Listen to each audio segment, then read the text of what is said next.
Oh, chat. Where's that button? There's that button. Where am I? Why am I disappeared? Where's that button? Where am I? There I am. Oh, it is good day. It is good day today. Is the stream also on Twitch? Yes, it is. I multi-stream. You'll catch the Twitch link in the description. Today is good day because this Wednesday marks the very first ever Warhammer Wednesdays. For where we will delve deep into the Warhammer lore. Now then, before we officially get started, I do want to say, I already know big and healthy chunks of Warhammer lore. However, I have never read any of the official books and whatnot. I mainly just watch YouTube videos and podcasts talking about the lore. So, I thought, what would be an appropriate way to kick off a lore crusade than reading a book? And not just any book, but The Infinite and the Divine by Robert Rath.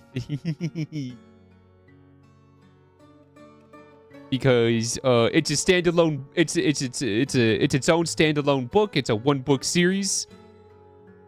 And you know what? It's about one of my favorite silly boys, Trazen the Infinite. I love that man. He's really silly. And then you know, actually, I don't know that very much about Orkin the Diviner. I know he hates Trazen, and I know Trazen hates Orkin. And I know this book is about two old men bickering back and forth. That's pretty much all I know about this.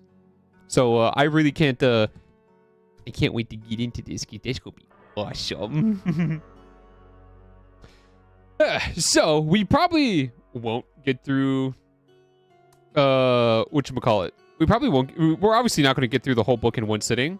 This stream is probably going to be going for 3 hours, and then we'll take a break because I have ad breaks set up on Twitch. So when the ad breaks go on, I will stop. I'll stop reading. Wait till the ad break to be over, and then we'll continue. And then I filled up my giant water jug because I'm going to be talking so much more than usual. But not just that. While I haven't been like officially diagnosed with this, I can say with the utmost, I can confidently say that I'm probably a bit dyslexic because my dad is, and dyslexia is something that can't be passed down. So, oh boy, I'm prepared for me to mess up a lot of words and probably outright just not be able to pronounce some of them. So that's going to be fun and entertaining. Can't wait to see how that works out. Because, you know, sometimes Necrons like to use big words, and I can't words well.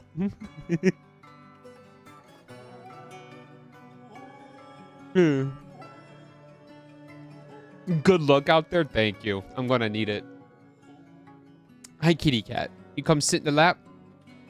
You come sit in my lap while we read. It is story time. Yes, there you go. This is a good kitty. This is a good kitty. It's good. It's a good baby. There might be times where I had to take you off my lap because I know you just all you want attention. You don't care what I'm doing. You just want attention.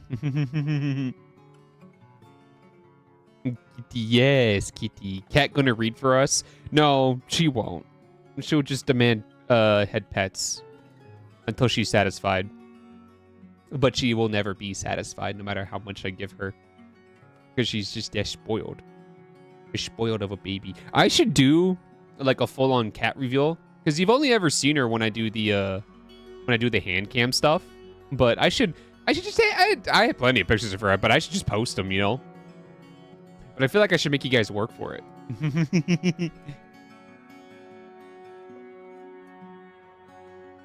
I should make you guys work for it somehow.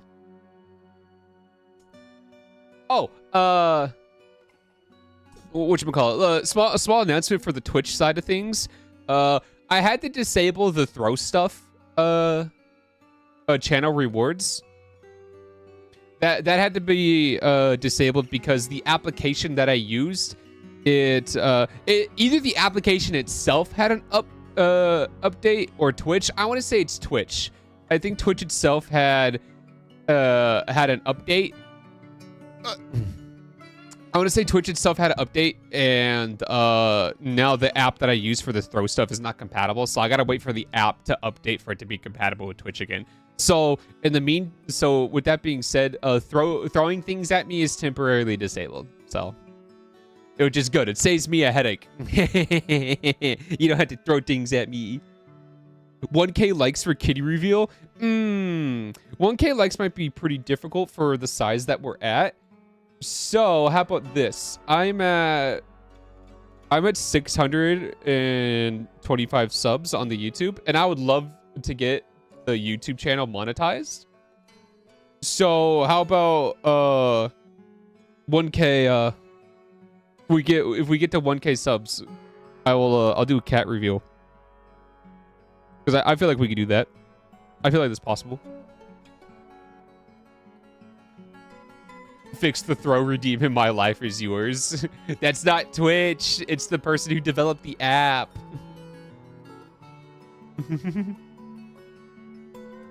It's the person who developed the app. Hi, kitty. I know, sweetie. All you want is just attention, food, and all the snuggles. All the snuggles in the world. But I can't give you that right now. I gotta read a book, okay? I gotta read a book about two old robots bickering back and forth about each other. Okay, sweetie, I put you on the bed behind me. You got the entire bed to yourself. There you go. No. Go lay down on the bed so I can read the book, okay? Doing data bosses that make you want to... they will make you want to Alt F4. Oofers. She wants the full bed. She basically has the full bed. Craig enthusiast, since I too want to serve the Emperor in the most glory death possible, because I feel like I have to atone for a horrible sin. I like me, if we're doing just like basic troops, I like me the Cadians. Cadians are awesome.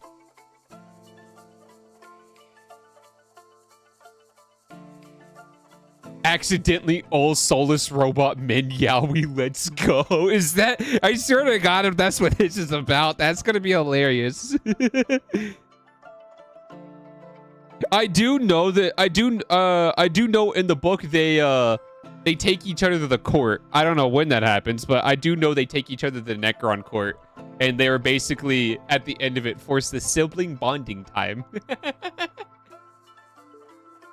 In the end, none of them could win. It was pretty much a tie. So that's gonna be funny when we get to that point. But okay, we are going to be reading The Infinite and the Divine. This should probably go without saying. No spoiling the book. Okay, I've never read it before, so this will be my first exposure to it. The Lost and the Damned is shaping up well. Oh, that's the Siege of Terra book, right? Good old Siege of Terra. I don't know what my next book would be. The court scene's the best for Trajan. Also, I personally ship Trajan and Orchid because I'm just like this. You never understood Warhammer, Lord Jerry? Come on, man. And what do you mean you never stood Warhammer lore? I was right there. I talk about Warhammer lore all the time in the group chat. In the VC. I post so many Warhammer memes. Sit crisscross, because I love sitting crisscross. Alrighty, well let's not beat around the bush here. So let's turn down the music just a bit. Even though I don't think it's overwhelming. We're just gonna have it a little bit on the low side, just so I can focus. Hopefully my ADHD here will help me focus on the book. Recommend Brutal Kunin for your next book if you're interested in orcs. I'll be sure to know so you can read. No, it's fine. It's fine. I do like me some orcs. How can I spoil the Infinite Divine? I never read it. I read about the first and only.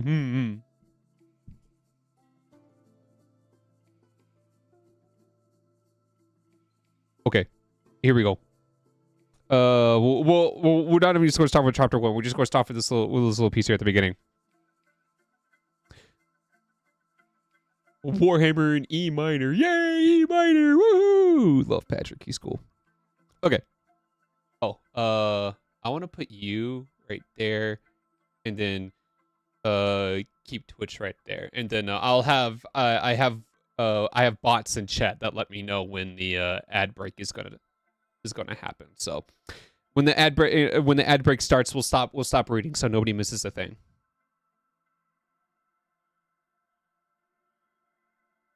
Anyway, for more than 100 centuries, the Emperor has sat immobile on the golden throne of Earth. He is the master of mankind. By the might of his inexhaustible armies, a million worlds stand against the dark.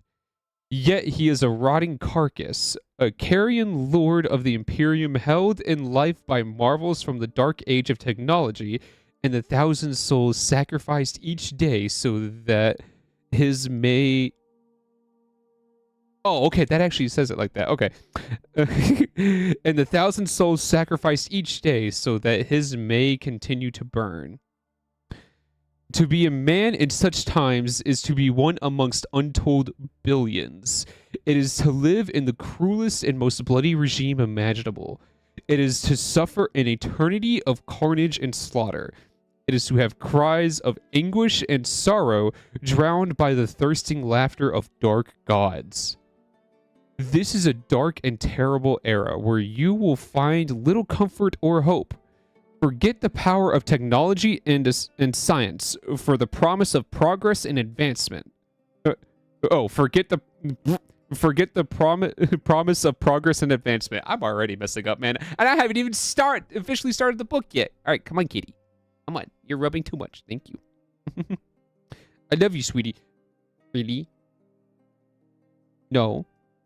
No, don't make me get the spray bottle. I don't want to have to spray you. This is a dark and terrible era where you find little comfort or hope. Forget the power of technology. No, wait, no, we said that already. Forget the promise of progress and advancement. Okay, forget any notion of common humanity or compassion. There is no peace amongst the stars, for in the grim darkness of the far future, there is only war. Hello, Noya. All right. Act 1, Maiden World. Nefereth. The star gods say that when we enter the fire, we shall not know death. But do you not see the tragedy?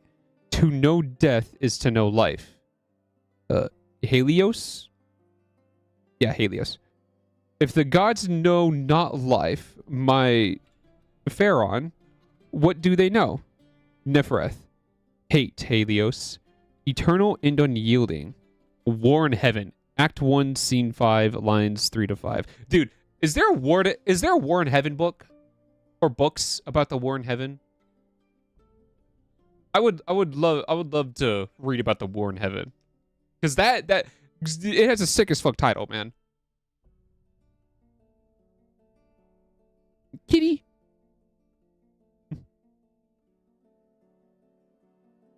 Okay, you better make yourself comfortable and you better stay, okay? No War in Heaven books, only character. Okay. That sucks, bro. I would, dude, we should get a War in Heaven book. At least one, man, because the War in Heaven, there's no way you can have a war with that badass of a title and not have a book about it. And it literally is the birth of the Eldar and the orcs as well. So like it's very significant to modern 40K. But whatever, man. All right. All right, cat. I'll try not to bonk you in the head here with my arm. All right. Move the mic here. Chapter 1. Before being called the Emperor revealed himself. That feels like there should be a comma right there. Before being called the Emperor revealed himself, before the rise of the Eldari, before the Necrontyr traded their flesh for immortal metal, the world was born in violence. And despite everything that would happen, this violence was more terrible than any world later witnessed. For sweeping battlefronts are nothing compared to the torture of geologic change and no warhead, no matter how large, can equal 1 billion years of volcanic upheaval. It was a nameless world, for no one yet lived there to name it. Ice sheets tall as a battle cruiser expanded and retreated. Tectonic plates ground continents together, their collision pushing up mountain ridges like teeth in the gums of a child. In the world's great ocean, an undersea volcano swept white-hot magma into the darkness of the oceanic floor, gradually building an island, then another. Then oceanic plates moved across the hotspot, carrying the created islands northwest as the volcanic boil continued to vent itself into the cold black water. I can't read that word. A long archipelago? Oh my goodness. Is Jordan here? Jordan's not here. Okay, I can't ask the homie Jordan. How do I read that word?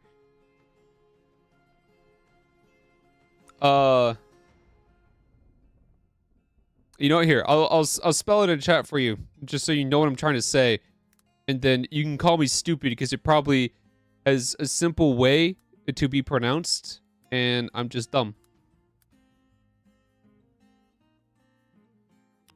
There you go. That's Archipelago. Archipelago. Archipelago. Okay. Thank you. Oh, jeez. Okay. A long archipelago formed, like the dot dash of an ancient code running across the jeweled blue of the sea. The first civilizations rose around these islands, in a manner of speaking. Microorganisms ruled the warm waters, their battle for survival as worthy as any that would come after. But their struggles, their triumphs, and their cannibalisms went unremarked, even by the organisms themselves. Hey, kitty. Okay. I had a brain fart. This word sentience. I know that word. Sentience was an unneeded complication. It really is a complication. Then came the great city builders, colonies of coral polyps that erected great funnel towers, branching architectural lattices in green and magenta, cities full of life and activity. And like every great civilization, they built upon skeletons of those that had come before, layer upon layer, each generation withering and ossifying.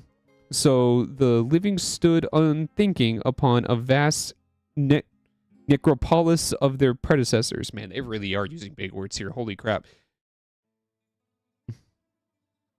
Perhaps the fish that weaved through the great reefs were the first sentient beings on the world.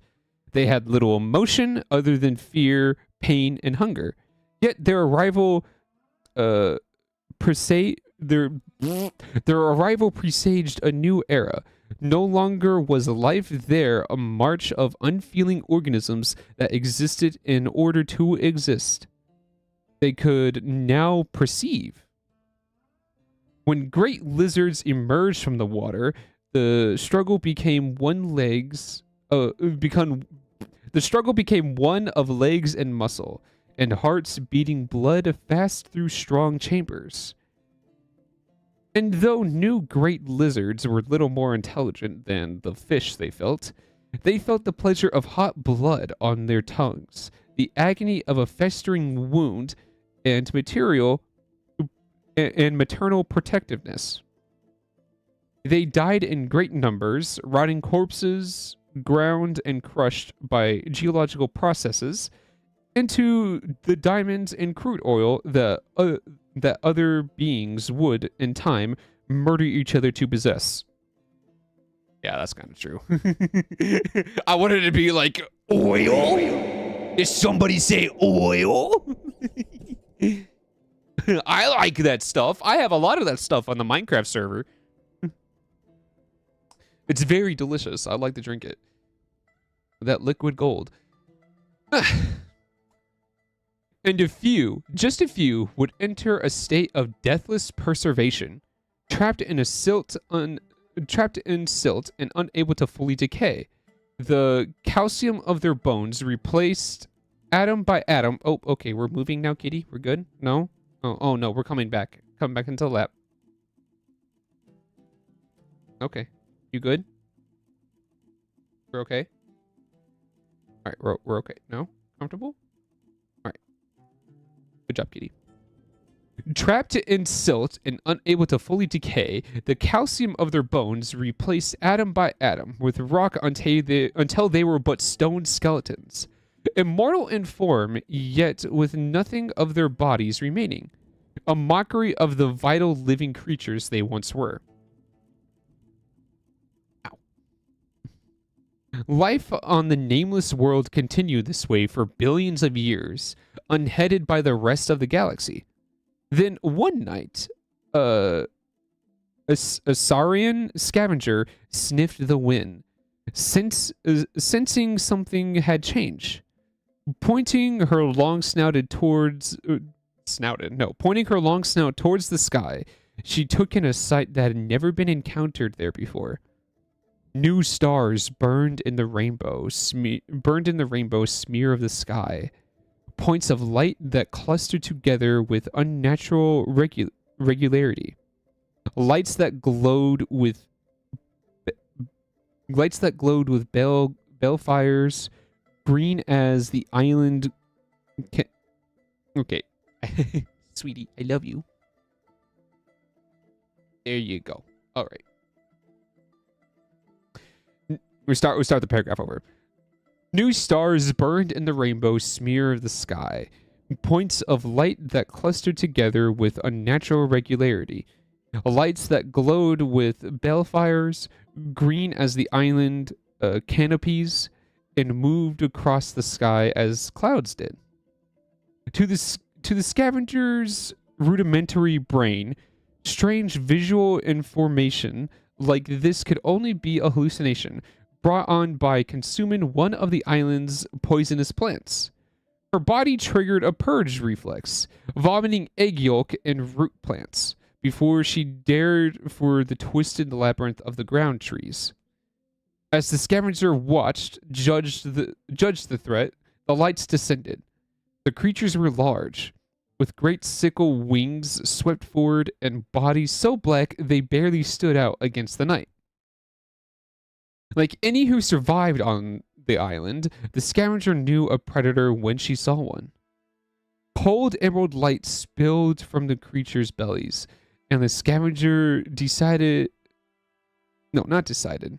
The scavenger detected. Yeah, that's what the word says.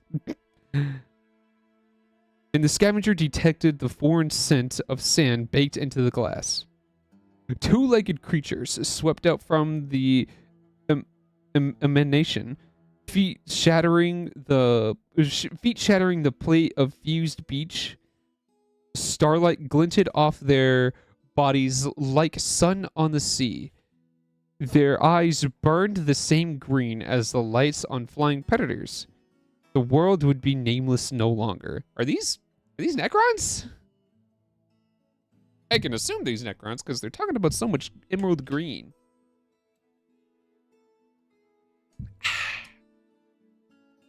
Boop. Alright. Chapter 2. Eldari, World of Sephiral, Eastern Fringe 10,000 years before the Great Awakening.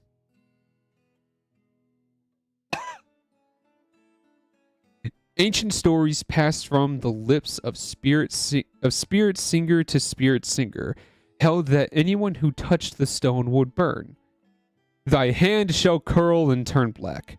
Thy back teeth glow white hot. Thy bones crack like fire logs. For I have drunk from the elder sons.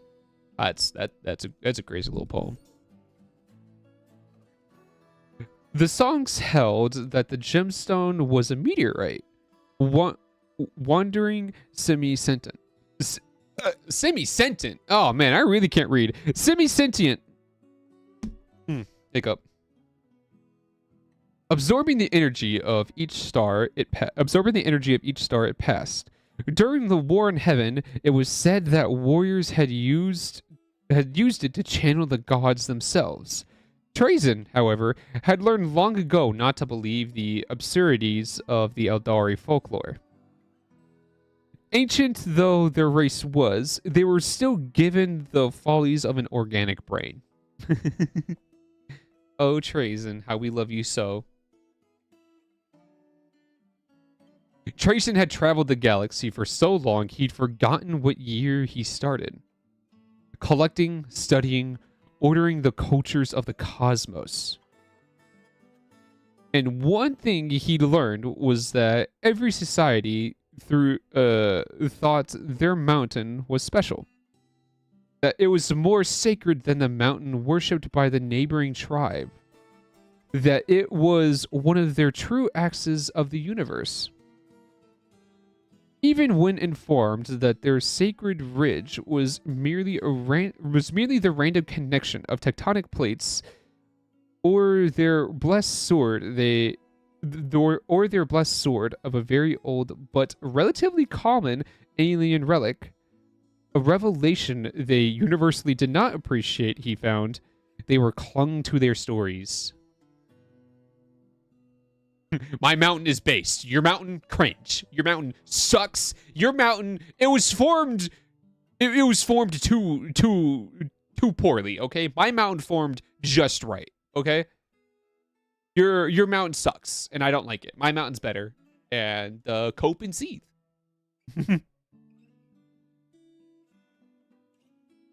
Which is not to say there were not gods in the Which is not to say there were not gods in the firmament, of course. Hi, kitty cat. You gonna block my tracking? Okay. You going to get in a bed? Go sleep in the bed. It'll be okay. Trazyn knew there were because he had helped kill them. Oh, okay. Trazyn helped kill some gods. Good job. I mean, they did. They shattered the Catan and put them in Pokeballs. Okay, come here, kitty. I'll put you in the bed behind me.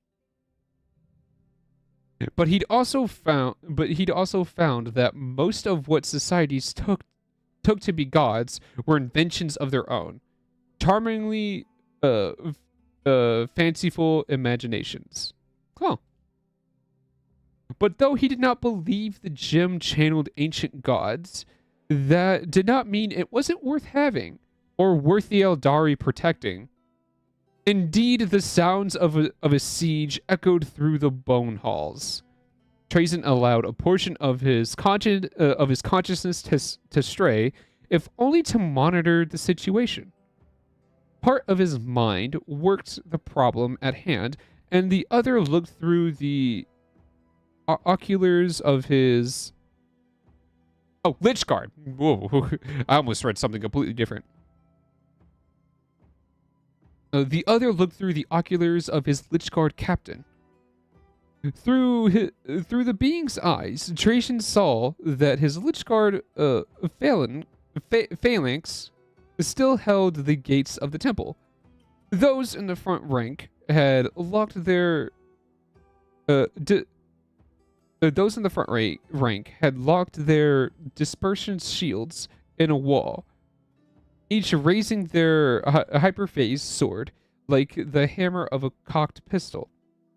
Behind them, those in the second rank held their war scythes and spears, thrusting them over the shoulders of their comrades so the entire formation bristled with the humming blades. Perfectly uniform, Trajan noticed, and perfectly still. Exodite bodies littered the steps before them. Feather-adorned mesh armor split with the surgical straight lines, limbs and head detached. His oil factory sensors... No, not... Why did I say oil? Man, I truly am American. I read that as oil factory. His olfactory sensors identified particles of cooked muscle in the air. Another attack was massing in the garden plaza before the temple, where 5 dirt streets converged. Eldari Exides filtered between decorative plants and idols carved from massive bones. In the distance, he could see the lumbering form of a great lizard, long-necked and powerful. With twin prism cannons slung on its humped back, Trajan marked it as a target for two doom scythes flying a support pattern overhead. Shuriken rounds swept in, rattling the Necron shields like sleet on a window pane. One disc sailed into the ocular cavity of a Lich Guard and lodged there, bisecting the grim fire of his eye. The warrior did not react, did not break formation. With a shriek of protesting metal, the living alloy of his skull forced the monomolecular disc free, and it fluttered to the steps like a falling leaf. I was able to read monomolecular perfectly. How? Trajan looked at the pattern of it through the captain's vision. Circular, with double spiral channels. A common Eldari design. Not worth acquiring. He's looking at all the little pieces that are spread throughout the battlefield. It's like, no, that's not worth it. Okay, no, that's definitely not worth it. This one? Okay, maybe take it. I'll look at it later. He sensed a change in the air and looked up to see the first Doom Scythe streaking down in an attack run. At the last moment, the great lizard heard it, rotating around its serpentine head to stare at the incoming comet. A beam of white-hot energy lanced from the Doom Scythe's full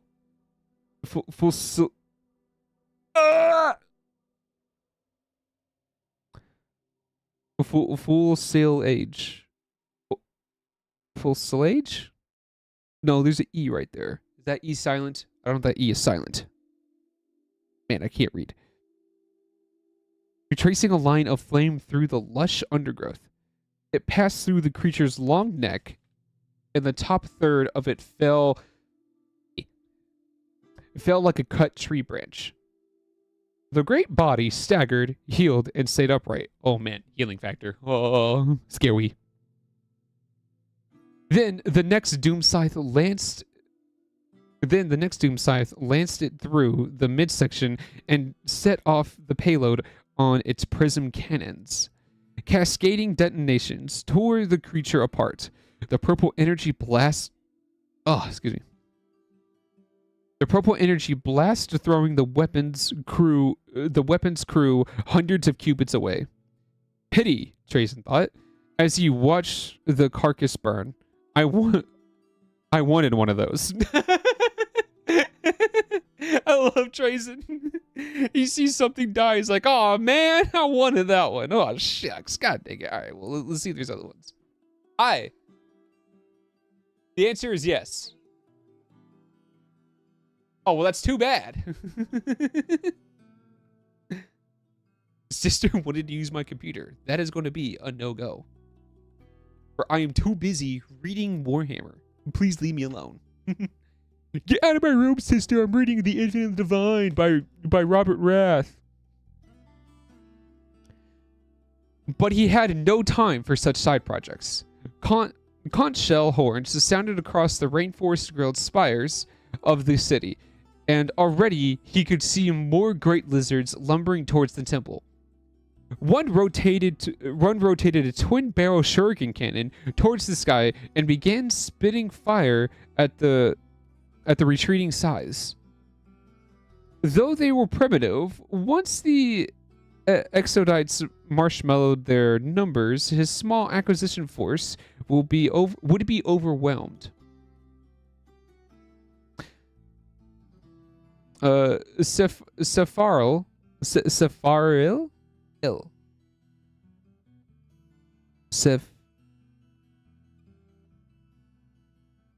Did I say marshmallow? Hold on, let me read that again. Though they were primitive, once the Exodites marshaled their numbers, his small acquisition force would be overwhelmed. I said marshmallow. I read it as marshmallow. Oh, good God. Me think streamer wants some s'mores. S'mores. Chocolate. I love chocolate. I love chocolate so much. Good candy. All right. Sepharil was awakened to defend its world spirit. Trazen left the Lich Guard captain's body, rejoined his consciousness, and focused on the task at hand. Before him stretched a long wraith-thrown corridor, likely salvaged from whatever craft world these fundamentalists had used to begin their self-imposed exile. Bas-relief carvings depicting the society's exodus, fashioned from the bones of the great lizards, decorating the walls. Trazen had been scrying for traps, detecting pressure plates and a huge mechanical fulcrum hidden in its masonry. Beyond that waited the cyclopene. Yeah, cyclopene. Beyond that waited the cyclopene gates of the inner chamber. He finished his calculations and saw the way through. Trazen picked up his empathic obliterator and strode into the corridor. Dude, Trazen's empathic obliterator is amazing. I know what that thing does, and it's so cool. Eye holes in the bas reliefs. Coughed? You think that'd be said carved? Okay. Eye holes in the bas reliefs eye holes in the bas reliefs. Coughed. That doesn't sound right. It's definitely not coughed. Coughed. Is that? It feels like it'd be better if it said carved, right? Or maybe I'm just special. I think I'm just special. Yeah.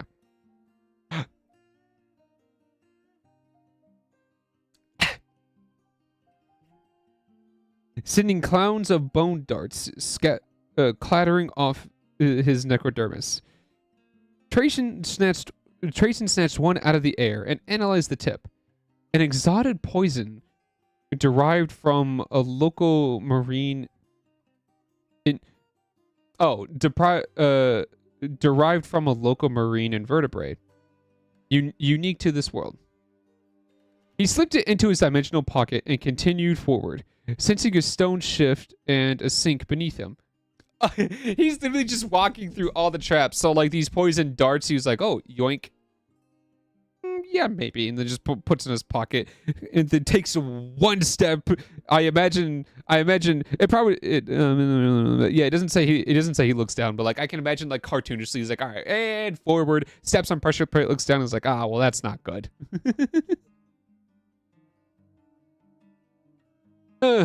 He slipped into a dimensional pocket and continued forward, sensing a stone shift and sink beneath him. A piece of menagerie, hammer-shaped and weighing 6 tons, swept down on him like a pendulum. Trayson waved at it without stopping. The stasis projection from his palm emitter, halting its progress mid-swing. He passed it without a glance, its surface vibrating with potential energy. He just has a stasis beam in his hand. Just hold on, wait. Stop. And just walks on. Finally, the gate, tall as a monolith. It was decorated with exquisite carvings of Eldari gods. A vertical strip of runes laid out a poem riddled so fiendish it would stop even the wisest if they did not know how to obscure lore of the. Oh shoot! Hold on, I gotta get up closer to this one. It would stop even the wisest if they did not know the obscure lore of the Taliak Sawin Num.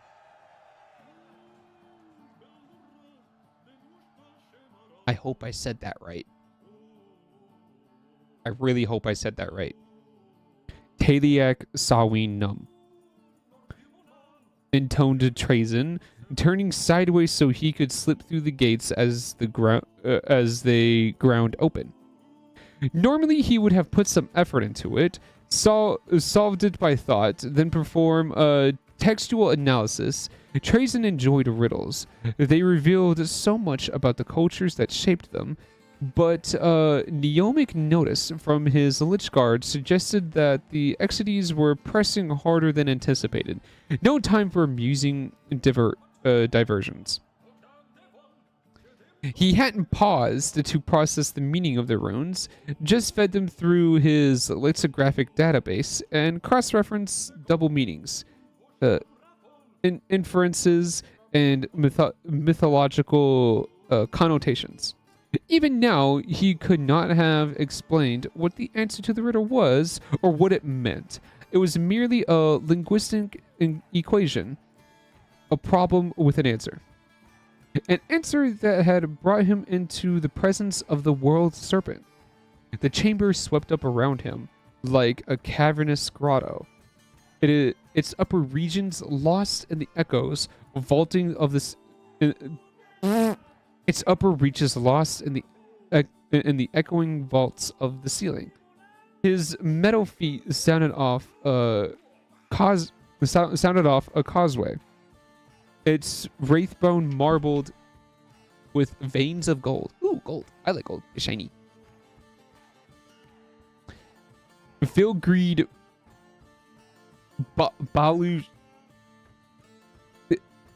balustrades. Balustrades. That sounds right. Does that sound right? That sounds right. I thought a burp was coming. Okay. Filigreed balustrades on either side mimicked the corals of the ocean depths. For Sepharil, was a world of warm seas and lush. There's the burp. Oh goodness. Was a world of warm seas and lush. We did this. There it is. Archipelago. Right? Yeah, archipelagos. On either side of the walkway, pools of liquid platinum cast waterway light across the walls. That's a burp Trayson might collect. Oh god. I can just imagine he just has he has his one of his fingers can turn into a mini vacuum to like suck up like gases and whatnot. It's just like zoop. Okay, it's mine now. And then he just runs off. Now, he muttered, where are you, my lovely? Before him rose the world serpent. It curved ahead and held into the vaulted surface of the far wall. It was too made of bone, but rather than the old inert wraith bone of the walls and ceiling, this sprouted alive from the floor, branching like a fan of tree roots that had grown up instead of down. No, Trayson corrected. That was not quite accurate. His oculars stripped away the outer layers of the world serpent, refocusing on the veins of energy that ran through the psychoactive material. Arcane power pulsed to and fro in a circulatory system, racing through arteries and nerves as it traveled to the highest forks of the network and back to the floor. Not roots then. Antlers. Yes, that was it. A great set of antlers, large as a mountain, the points of its forks curving away from the wall. Here and there, it sprouted buds, fuzzy with new growth. Exquisite. Stepping closer, Trayson appraised the object. The substance was not wraithbone, he noted. At least not entirely. This was a hybrid, a substitute. Grown from the skeletons of the great lizards and interwoven with the psychoplastic wraithbone salvaged from their crashed ship. A gen sequence scry failed to find one substance. I skipped a word. Where were we? A gene sequence scry failed to where one substance began and the other ended. No points where the ancient craftsman had fused or grafted the two materials together. This was a seamless blend, nurtured and shaped over millions of years. Wraithbone woven between molecules of reactive, but lower quality. Dinosaurid? Dinosaurid. Yeah. Dinosaurid remains. A masterwork by... Wait, what? Oh, no, we're still good. We still got time before the next ad break. Okay.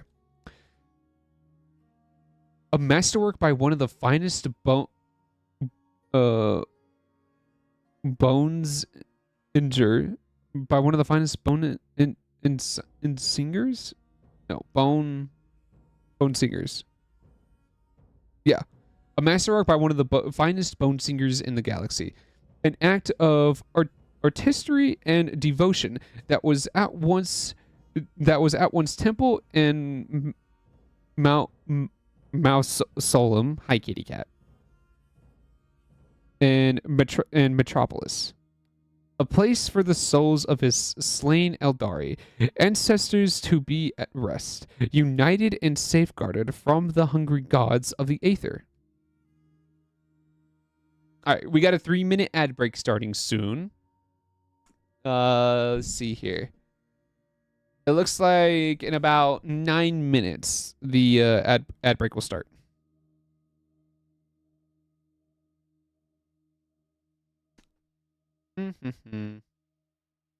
Or not. Wait, what? You know, the timer's a little weird. The bot will say when the ad break begins. Okay. Trayson carried towards it on its tireless legs, craning his hunched neck to see where the highest forks disappear in the darkness of the vault. Once his kind had been able to accomplish works such as this, once his own kind had been able to accomplish works such as this. But the process of biotransference, the blighted gift that had moved their consciousness to deathless metal bodies, had also burned away nearly all artistry. His kind were no longer artisans or poets. Those few that retained the neck found their powers diminish. Now they forged rather than created. A work that took this much care, this much love, was beyond them. Such a shame he could not take the whole thing. Such a shame he could not take the whole thing. Given time, he could extract it, perhaps even lock the entire temple in a stasis field and transplant it whole to his historical gallery on Solomons. To have the gemstone in its original context would be a rare coup. But somehow these primitives had, since the coming of this acquisition, phalanx. Hi, kitty cat. And there was no time. Oh wait, scoot on. Here you go. Good kitty. Where is it? Here, we'll start from here. But somehow these primitives had, since the coming of his acquisition phalanx, and there was no time. In truth, he had broken protocol by waking even 30 of the Lich Guard before their time. Doing so had damaged their neural matrices, making them a little more than automatons that followed tactical programs and explicit commands.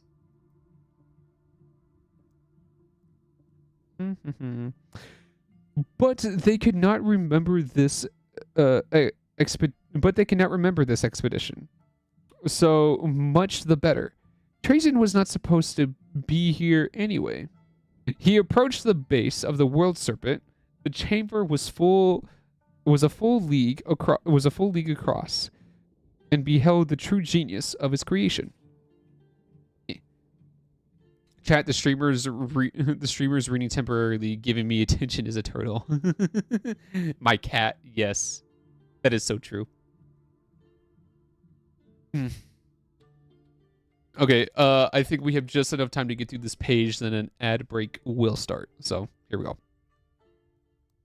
The structure sprouted from the skull of a predator lizard, twice Tracen's height. Its lower jaw removed the sickle-like upper teeth and buried in the wraithbone floor. A glow like the orange light cast by wind-stroked embers emanted from the cavities of the creature's eye sockets. Trajan's vision stripped away layers of bone, and he saw the gemstone embedded in the predator's fist-sized brain cavity. A carnosaur, astonishing.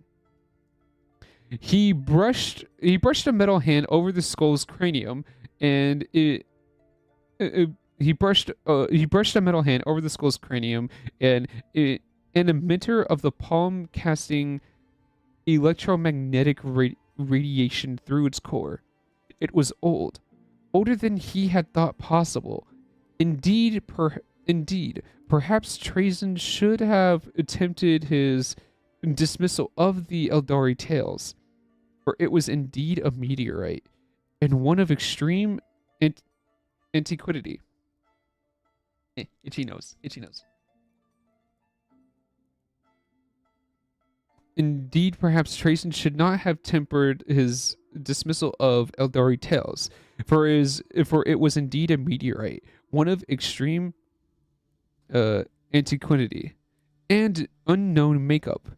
He reviewed his spectromagnetic deviation results manually to confirm its findings.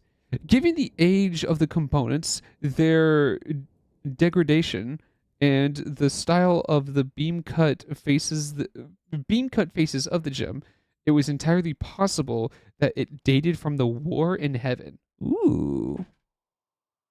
Something from the war in heaven. That's pretty cool.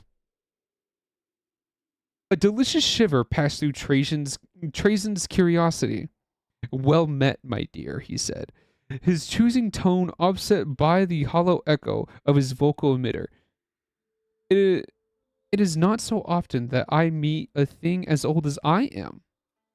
He was so entranced, in fact, that he did not see the dragon riders coming. Uh-oh, he got a little too distracted. Oh, okay. The ads are starting, so we'll keep a little pause right there. I'll use this Yu-Gi-Oh card as a bookmark. But yeah. Hello, Noya. How's it going? Welcome back.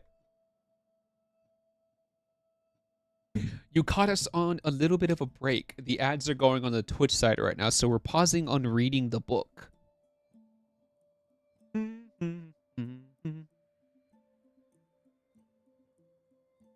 How's the book? It's pretty interesting so far. We are following Trajan the Infinite. He is trying to yoink himself a special meteorite that's as old as he is, so that he can put it in his museum, his historical museum, which is something that is pretty cool.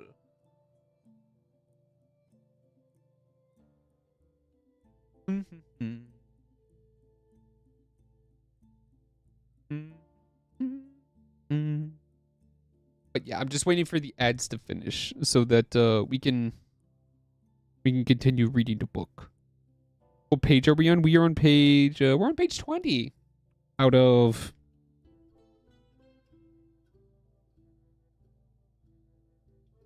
440. So, you know, we got a little bit of ways.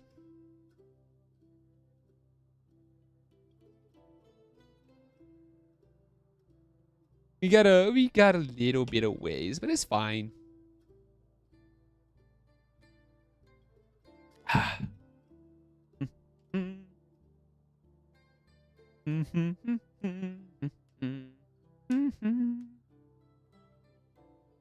The book is big. The book is sizable. Yeah, the book is very sizable.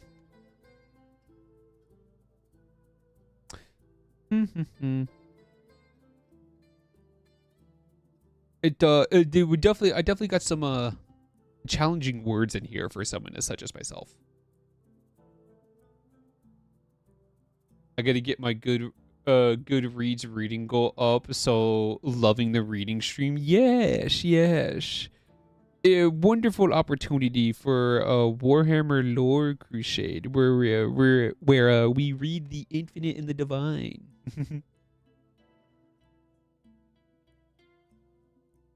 Two Necrons that are just gonna bicker back and forth. Trajan is on his stealing rampage right now. Alrighty, the ad break is over. Welcome back, everybody. I'll put this card back. Using a Yu-Gi-Oh card as a bookmark is pretty funny. Okay. Let's see here. Where did we leave off? Okay, here we go. I've read this before, but we'll just start right here. He was so entranced, in fact, that he did not see the dragon riders coming. Deep focus tended to dim his deep focus tend to dim his circumception. Yeah, his circumception protocols. And the beast's footfalls had been masked via training and sorcery. And for all his inputs, psychers. And for all his inputs, psychers, protocols, and diviners, the movements of the Empyrean were muffled in his senses. When it came to warp sorcery, he was like a deaf man at a dinner table, to be able to make out words through dampened sounds and lip reading, but unable to even notice the voices behind his back. And oh shoot, man, so hard words. Is that supposed to be interstitial? That's a word, right? It sounds like a word. Interstitial? An interstitial alert flashed in his vision, and he wheeled. Dialing back his chronosense to slow the world and give himself time to calculate a microsecond decision. Scales, claws, and Sawtooth's fangs were about to break down on him like a wave. 20 cavalry riding knee to knee in tight formation. Wraithbone lances braced, tattooed swirls on arrowhead sharp faces. Scrimshaw charms dangled from the halters of their raptor mounts. Each leather harness crisscrossing in a scaled snout that ended in flared nostrils and hooked teeth. The raptors, underwater, slow in Trazen's enhanced vision, swung their avian frames low, shifting weight to their bunched haunches. Yeah, shifting weight to their bunched haunches and perception for a final lunge. Formal. How did I say formal? I'm crazy. For a final lunge. One lance came at him so directly its tip looked like a circle in his vision. Minimal options, non-attractive. But his proximity to the world serpent had at least given him a moment to act as they pulled their charge, afraid of smashing into their ventured ancestral tomb. Trazen slid left, past the first lance tip. Before the warrior could swing the long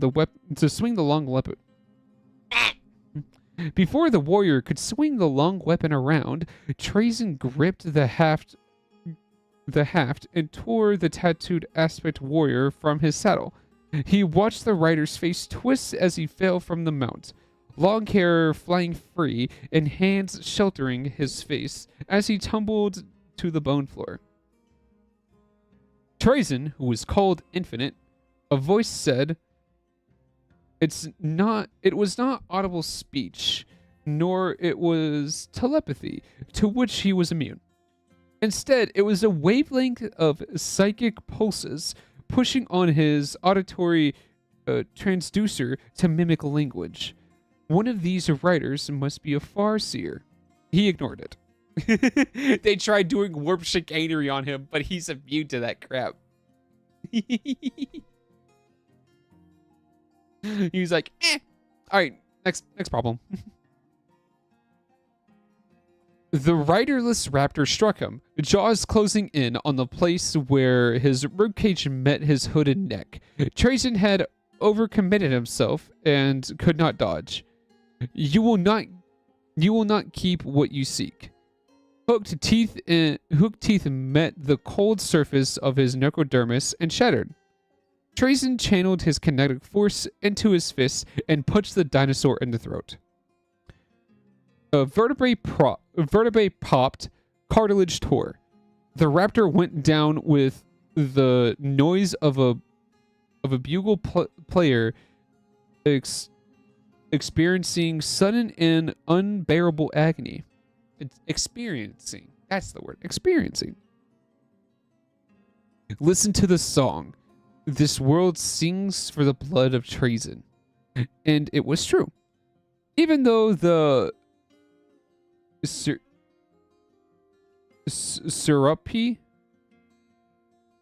Syurpy? Even though the syrupy haze of slowed time, he could hear the keeping chains of the nights. That he did not have blood was no matter. These Eldari wanted it anyway. Yeah, that word. I don't know how to pronounce that word. It's weird.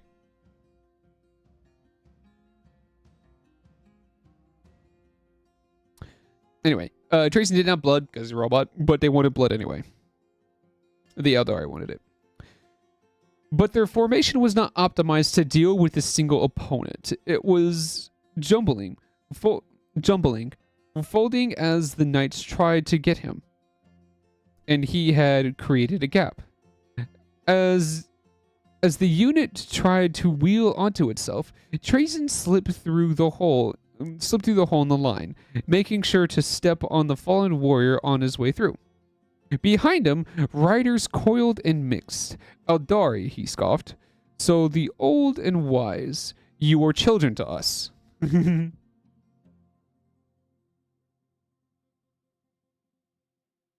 Like syrup than an IE sound. So syrupy? Is that it? Syrupy? Kind of funny sounding if you ask me.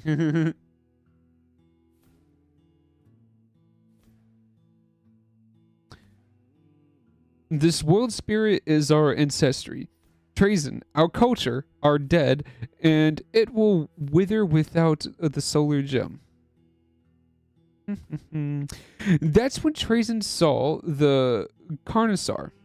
He'd missed it before now, his focus overwhelmed by the charging raptor riders, and senses clouded by witchery.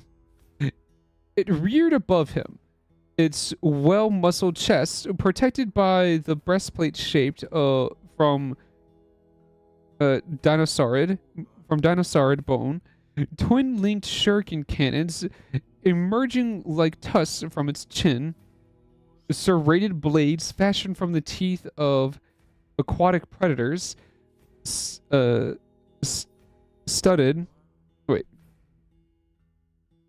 blades fashioned from the teeth of aquatic predators, studded the armor plates clamped to its feet and spine. Can you tell I haven't read in a long time? A calcium scythe caved its lashing tail.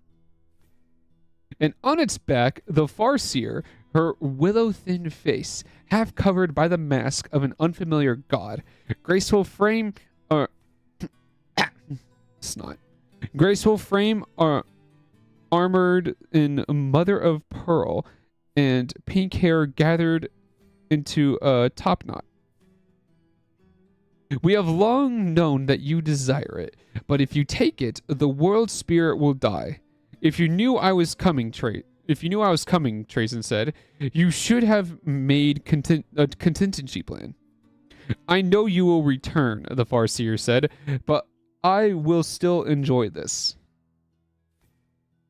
The Carnosaur bit down on him at the waist, his whole upper half trapped inside the wet darkness of its mouth. 9-inch fangs, even now, he could not stop analyzing, cataloging. Sank into the tough tubes and pelvic ambulation structures of his torso. Vital systems tore and failed. Emerald sparks erupted from the wound, lighting the interior of the Carnosaur's mouth with baleful flashes. He felt his legs separate. Trazen channeled his diminishing reserves. Yeah, that one. Trazen channeled his diminishing reserves into a fist and reshaped it into a brutal spike. He stabbed at the Carnosaur's lashing tongue, hot reptilian blood spearing all over his oculars. To his annoyance, his systems autonomously ran an analysis of the genetic makeup. He marked it to read later. So his systems were doing something automatically, and he's like, nope, stop. Later. We're going to do that later. Okay. The muscular tongue flipped and rolled him to the side. He sprawled, saw a sawtooth strip of light as the jaws opened. He regretted slowing his chronosense as he watched the row of jagged teeth closed on him, puncturing his oculars, driving through his neural fiber spools, and crushing his skull. Oh no! Trazen got the beat up. That's not good. My man's got beat up. It seems that his skull got crushed. Whoop-de-doodly-doo. And my nose has been cursed with the unitchable itch, which is definitely not ideal. And yet here we are.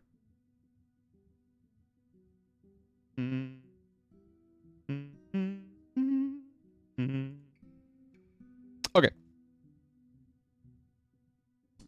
Set you right there. Chapter 3. The world's song moves us. Speak to us. Touch the rocks. Touch the rocks, young warrior, and you will feel it vibrate. It vibrate the very stone. When the metal glutton comes, you will know it's time to fight for this world. Your prophecy. Anyway. Excuse me. Trazen did not, on the whole, enjoy being dead, which is why, unlike Eldari sorceries, he made contingencies. His continuous rush into the Lichguard captain's mind, overriding the native personality and banishing it to the depths of the captain's engrammatic databanks. Depending on the host, this could be a struggle, but the captain had awoken from stasis damaged and simple, easy takeover. It was a state Trazen performed in his companions, to be honest, since it made them less likely to speak of what they'd witness. The Awakened Council knew of Trazen's project and his galleries, but not everything he collected would meet with their approval. And they would particularly disapprove of awakening their kin early and getting them destroyed for a personal venture like this. Within a second, he reshaped the captain's malleable necrodermis, the living metal flowing and changing to take on Trazen's familiar shape. His hood scraping up segment by segment, rising over his head as the Lichguard's death mask rearranged into his own features. A cloak grew out from his shoulders, each scale popping into existence with a little ping. When he gained vocal control, his first thing he said was, "Damn." Bro died to transfer his consciousness to another body. He was like, God damn it. Oh, all right, let's try again. His newly hijacked oculars told him that things were no longer running to plan. 4 Lichguard lay on the steps, sparking green, their metal flesh attempting to knit together despite horrendous wounds. Their shuriken fire was a torrent now, coming from every angle. Skirmishers fired and moved in blur so fast Trazen could barely see with their troop eye. One doom scythe wobbled by, its exterior choked by predecessors that had hooked onto its it just says hooked onto its superstructure. We're calling it superstructure because they're robots and they are more what's the word? Durable. That's the word. Superstructure, digging into its wires and exposed cockpit. As he watched, one took the pilot's head in its I had a brain fart. As he watched, one took the pilot's head in its beak and, with a twist of its long neck, snapped it anyway. The Doom Scythe lost control and tumbled into the rainforest like a tossed coin. It struck the plaza and plowed through a bone god column before detonating in a superheated blast of smoke and emerald lightning. He had brought a team of only 30 Lich Guard, a Night Scythe for transport, and 2 Doomsides for aerial cover. The sort of force that would not raise any alarms among the council upon its awakening. Even for the Eldari, whose speed made them dangerous, that was generally enough. A shock assault, a force to secure the target or create a diversion while Trajan recovered the specimen. On a normal acquisition, they were on the ground for no longer than an hour, often half that. Usually withdrew just as the locals mounted a response. But the counterattack had been almost instantaneous, as if the Eldari had detected the Necron air assets. Yeah, Necron air assets. Yeah, I read that right. Look at me. I can read. Let's go. Or sensed the distortion of the night-sized transport wormhole. Or they foresaw me coming, Trayson thought. Oil is proud of you. Thank you. Thank you. Cursed witches. A Petorsar? Yeah, a Petorsar. Its hide painted.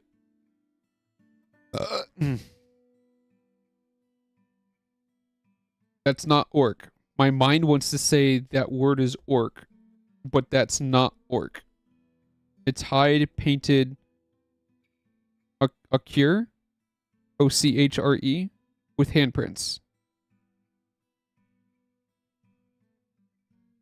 My mind wanted to say that word was orc. It's not orc. Orc is ORC. That's orc. Anyway. It's hide painted with a cure. No, there's no U. Achuri? How do you pronounce that word? Occur? It's hide painted ochre with handprints. Dived into the formation and snatched up a Lich Guard like a bird of prey taking a rodent. You don't mean orky yet.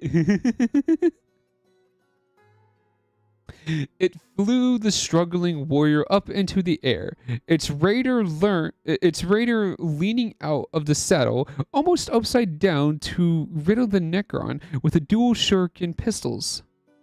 Then the beast dropped him 300 cubits to the plaza flagstones. Trajan saw more Predator riders incoming. A V in the sky preparing to heel over and dive. Fall back, he called. Fall back inside the temple. Defend the sanctum. Beware aerial attacks. The force retreated in lockstep without a glance backward to place their feet. He summoned his empathic obliterator, the long haft of the weapon, starting in his palm and building itself one atom at a time until it stood 8 feet tall, and from pointed base to glowing jade wings of its head. Trajan swept over his formation, doubling their marching speed. Then pointed the obliterators and built resurrection orb at the fallen Lich Guard, watching as their shattered bodies glowed with arcane energies. Energies, not emergencies. Energies, that's the word. With arcane energies, spines snapping and joints popping as bent limbs straightened and dismembered pieces flew together as if they were magnetized. Oh, he's repairing them. He's fixing them up. Good for him. As the tide of Eldari surged up the steps, the Lich Guard sprang back to its feet among them, one arm still missing, its hyperphase sword carved bloody crescents. crescents in the exodites. The Eldari skirmishers fell upon him and the other rising dead, piercing their metal bodies with knives.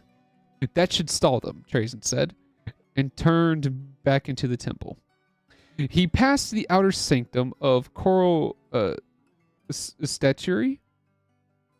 Yeah, he passed the outer sanctum of coral statuary, tramped through the rain of poisoned darts and corridor. Tramped through the rain of poisoned darts and the corridor and pushed the hammer column, still locked in stasis.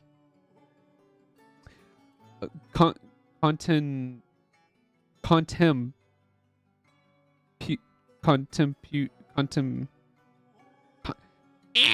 words.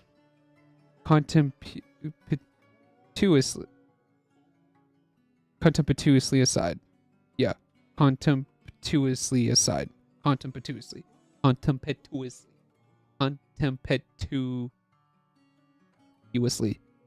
aside.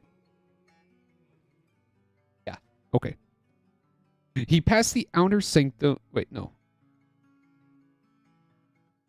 No, I was reading a paragraph.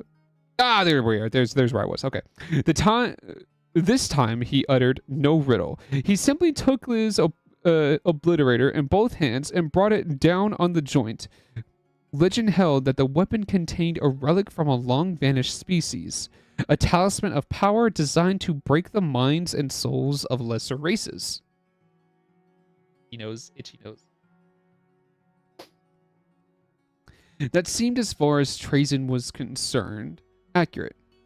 The great winged staff had connected with a lightning flash and the acrid smell of disintegrated stone. An energy discharge rocked the huge gates of their hinges, blowing them backward and spreading cracks for 5 cubits down the wraithbone floor. Trazen strode out on the causeway? Yeah. Trazen strode out on the causeway and saw that he'd expected the knight's information, already urging their slavering beasts on toward him. The Farseer behind, her Carnosaur's footfalls shaking in the chamber, roaring its defiance through teeth-stained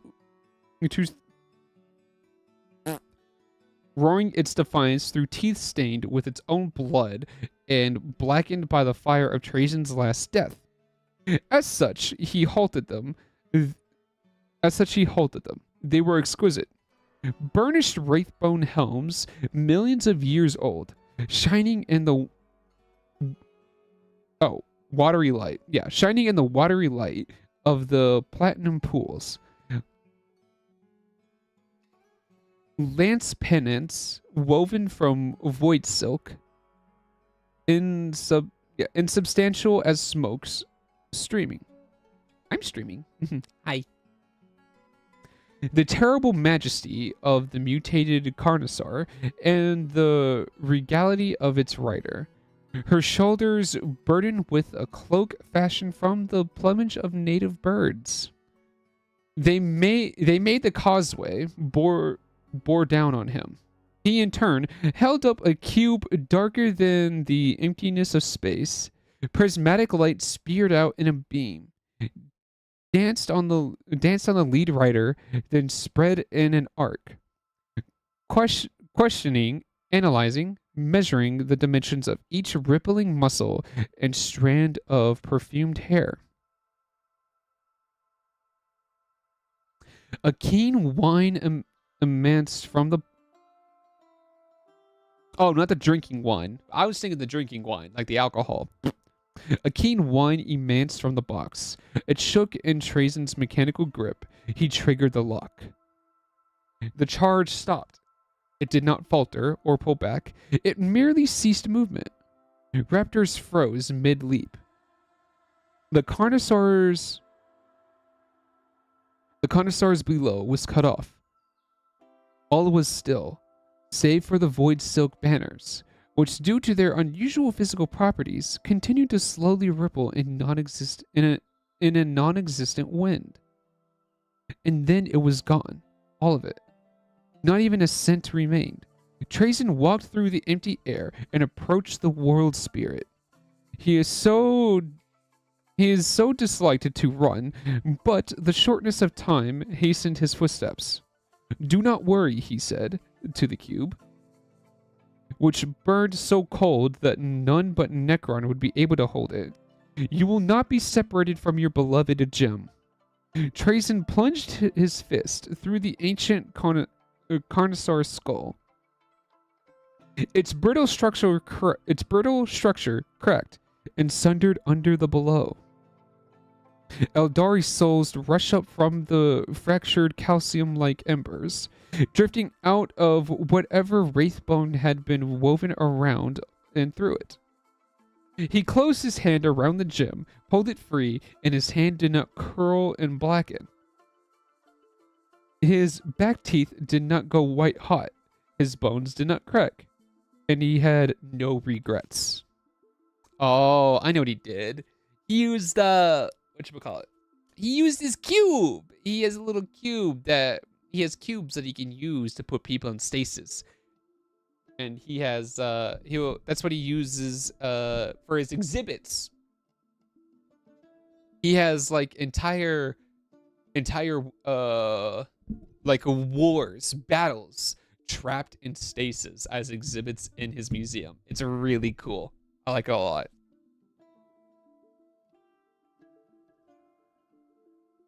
Until, at least, he received the security alert. Something had broken loose on Solomons. Uh-oh. Solomons. That's his museum. Something's happening in his museum. It was easier if he focused on small things. The whirl of the cosmos was too vast, too chaotic. There was no order of operation. Like a neural circuit full of tangled wires, it was impossible to know where each led until you took it between your fingers and followed it. Knowing where to start, that was the hard part. So he started from the beginning, where all matter lay in the same place. Orderly, satisfying. Nothing but oneness and potential energy. The last moment when the universe was truly at peace. He savored it, aware that it was not real. Indeed, there was no guarantee the universe began this way at all. It was merely an engram simulation of a theorem. Theorem.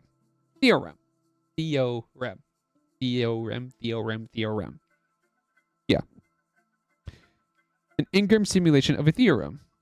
A meditative aid authentic enough to trick his own mind into emptying so he could feel the flows of time and matter.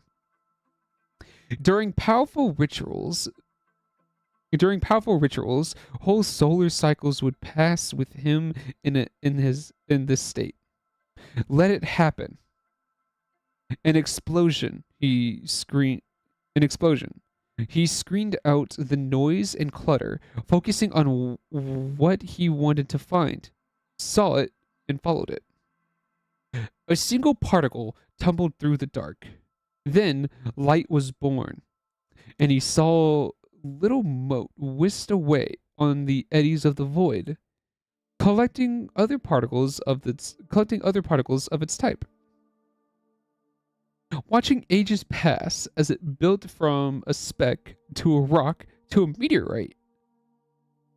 Watched it haloed, yeah. Watched it, haloed by flame, enter the atmosphere and bury itself in a nameless continent. Watched as a Necron extractor wraith bored the meteorite free. Necrodermis can be reused an infinite number of times.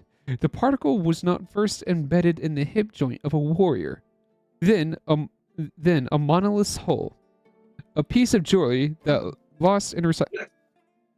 Hello? Yeah. Hi. Hi. I'm reading a book. Yeah, I can see that on your stream. Yeah. How's it going? I thought OG say. I thought it was like you explaining a lore, but no, I see you reading a book. Yeah. I'm reading about Necrons, bro. I'm going on a lore crusade. Okay. Yeah. Continue. Well, this might as well be my bedtime story. All right. I give you your bedtime story. The Infinite and Divine by Robert Rath. A piece of jewelry lost and recycled. Then, yes, there it was, inside a cable in a doorway. Neurocircuitry. I was going to say curiosity. Inside a cable in a doorway, neurocircuitry panel. Ancient, faulty. Its alloy impure from the moment of certain untold ages ago. Stressed from overuse. Half-life draining. Waiting for the moment it was fated to short. He reached out with a special hand and helped the moment come. Glyphs, each as tall as the intruder, lit up in 2 rows. Sigils of protection, threatening death to any that dare enter without the asset. Now, I was going to read that as assist. Okay. Threatening death to any that dare enter without the asset of Trazyn, overlord of Solomons. The threat might have been more potent if the glyphs themselves were not guttering like lamp wicks in a gale. The electrical fault of cascading throughout the gateway. Finally, the great slab ground backwards and parted between the columns of glyphs. Each massive peach. What? No, piece. Each massive piece separating and sliding behind the inner wall of the chamber. I'm messing up all kinds of words today. Wait, is it like taking place in Necrons or? Oh yeah, we're following Trazyn the Infinite right now. Oh. He was raiding an Eldari place to get a special meteorite, and then something had broken loose in his museum. He got an automatic alert. Oh. Mm-hmm. Oh. Seeing you. Yep. Trazyn had been collecting artifacts for his gallery for eons now. Not even the dead gods themselves knew how long. And while he knew his collection better than any being alive, the sprawling complex of halls and exhibition spaces was as much a labyrinth to him as it was to the intruder. Architect Wraiths followed standing orders to build outward, meaning that the facility sprawled in every direction with chambers Trazyn himself had never commissioned or visited. Some proved perfect housing for new acquisitions, while others languished, forgotten for millennia. This was one such forgotten gallery, empty and sterile, sealed directly after its creation. No construction debris marred its shining black stone floor. Not even dust settled on the empty display plinths. But before the intruder lay a group of work scarabs. They lay on their backs like stones, collected together in a river. Spiny legs pointing skywards to harvest ambient energy waves to power their dormant energy banks. So an intruder has broken into the Museum of Trazyn.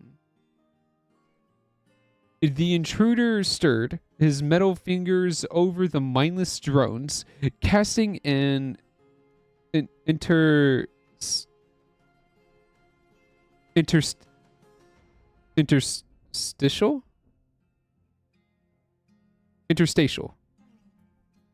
Yeah. casting an interstitial command that awakened them from their slumber. He followed by interlocking his fingers in a hexagon in the hexagram of Thul, severing them from the security network. He knelt down to their level. Yeah, what's up? Cake. Baby.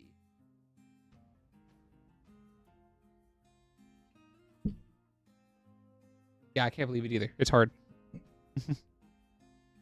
I've been given carrot cake. I've been given carrot cake by my mom, which is nice. It's super good. I love carrot cake. It's my favorite. But before my mom left, she looked at me in the eyes and said, "I can't believe you're reading." Wait a minute. Wow, you can read? I know. I can't believe it either. I want to have a bite. Bite of carrot cake. Oh, wow. Can't believe That's you're reading. funny. I'm like, yeah, I can't believe it either. It's hard. I mean, I have a book right here too that I bought like a few months ago, if not before. It's called Lover Girl, Mm-hmm. and supposedly it's a poetry book written by this 20-year-old who university girl who basically writes short poems that pretty much relate to like dating relationships, and the list goes on, like breakups and how to deal with it, how it felt, and then how to like move on. Yummy. And I still need to finish it, and part of me feels like I should probably start over just for the benefit. I should probably do a stream reading book stream. Such a good carrot cake. This is my grandma's homemade carrot cake. I have yet to eat any other carrot cake that's better than this.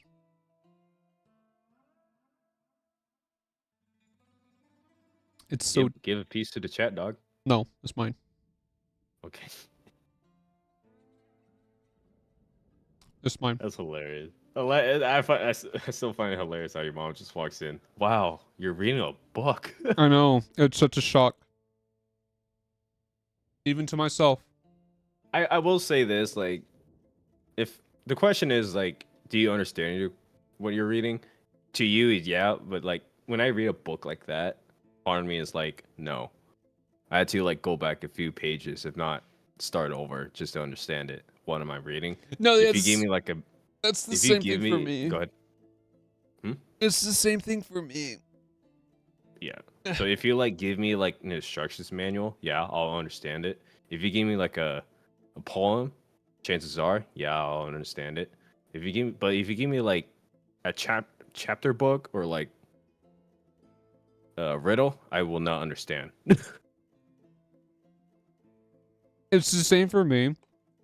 I'm understanding it really well now, but that's because like I have no choice but to lock in and read out loud. Well, it's not only that, you're into this kind of stuff. You love Warhammer.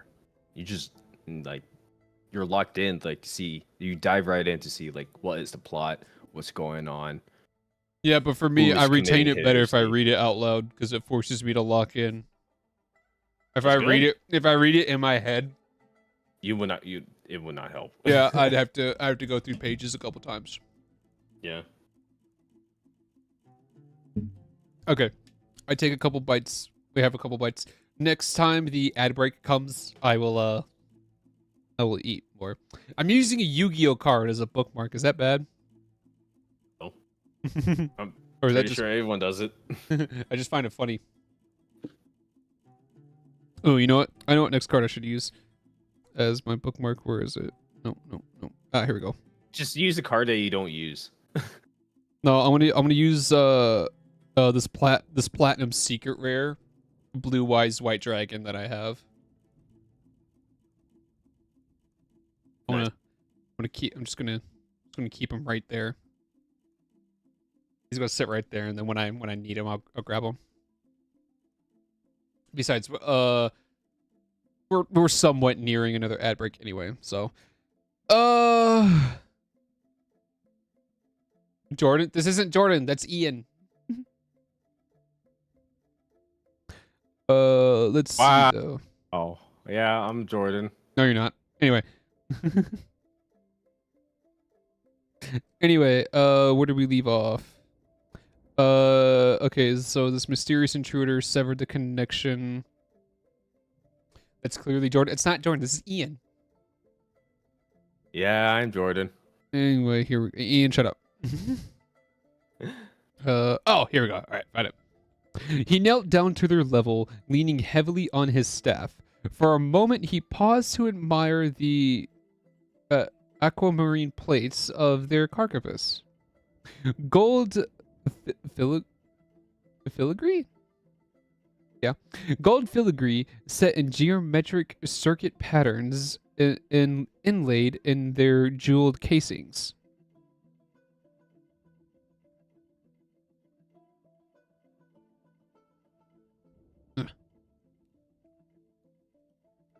Oh, that's a word. Nihilak? Yeah. Nihilak dynasty, the intruder thought. Sighing. So rich, yet so vulgar. Not even the lowest scarab escapes your garish eye. Then leaning down to the awakened scarabs, he whispers where he wanted to go.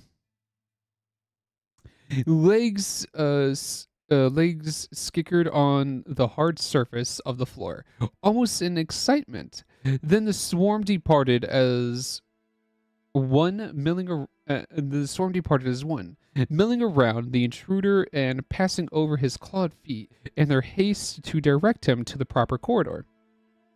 Orican the Diviner, master astromancer of the Zautek dynasty, architect of time, and the last seer of the Necrontyr, followed them. Orican. Okay, Orican broke into Trajan's museum. I guess he's trying to find a thing. Here's the thing. Yeah, what's up? No, I was just joking. It's a Marvel Rivals reference. Oh. Trajan stepped out of the wormhole and closed it behind him. No one else would be coming back. It had been a near-run thing, much closer than he would have liked. With the world serpent bleeding power, the panicking Eldari savages had overwhelmed the Lich Guard, defending the temple's gateway, and forced themselves inside.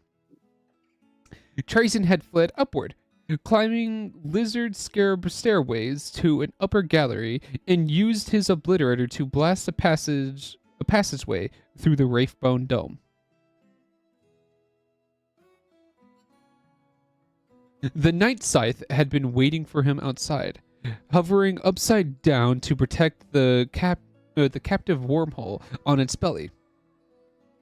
Its wings were scored to black metal by the shuriken volleys, preparing it from below. Gold and green decorative dermis flaking off like rust. Trajan got a glimpse of the Eldari temple complex, the rainforest canopy far below him, broken here and there by monoliths and bone arches. Before he leapt onto the underside of the scythe, strode across its pitted skin, and dropped it into the wormhole. He left the scythes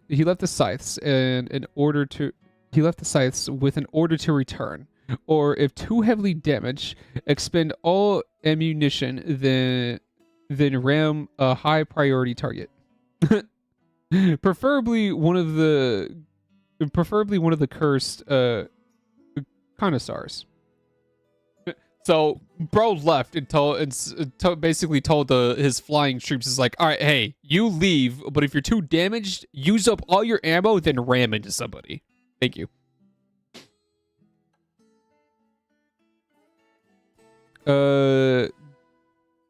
Chief Archaeovist. That's Archaeovist, right? That sounds like a word.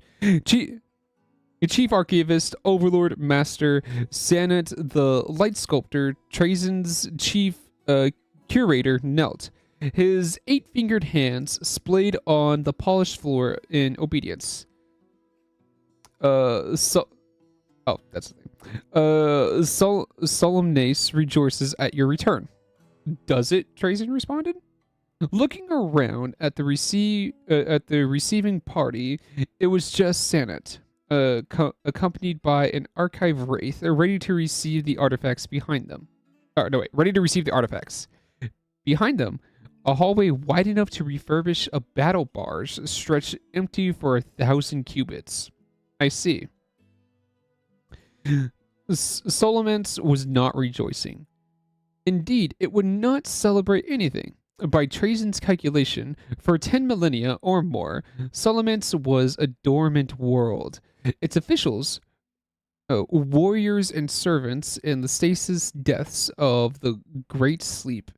Only Trazen had awakened early, and he needed a mere skeleton crew to keep the world running at the standard performance. A successful endeavor, my lord? Trazen swept a hand over the stasis caskets on the Wraith's back. The jeweled boxes open, pale wisps of blue vapor curling from the interiors. Trazen set the gem into the larger box and closed the lid manually, ensuring it locked. He nestled the Tesseract labyrinth containing the Eldari war host in the smaller box, giving its top a merry tap for good measure. My lord, is this for archive or display? Sanet conjured, stylus out of his necrodermis and held it expectantly over the Fosglyph projection tablet that hovered in his hand. Oh, a pen and clipboard. The primitives shall be displayed in the Eldari Diaspora Gallery with the rest of their kin. Between the craft worlders and the Durkari displays, I assume, the stylus danced on the light of the hologram tablet as Sanet spoke.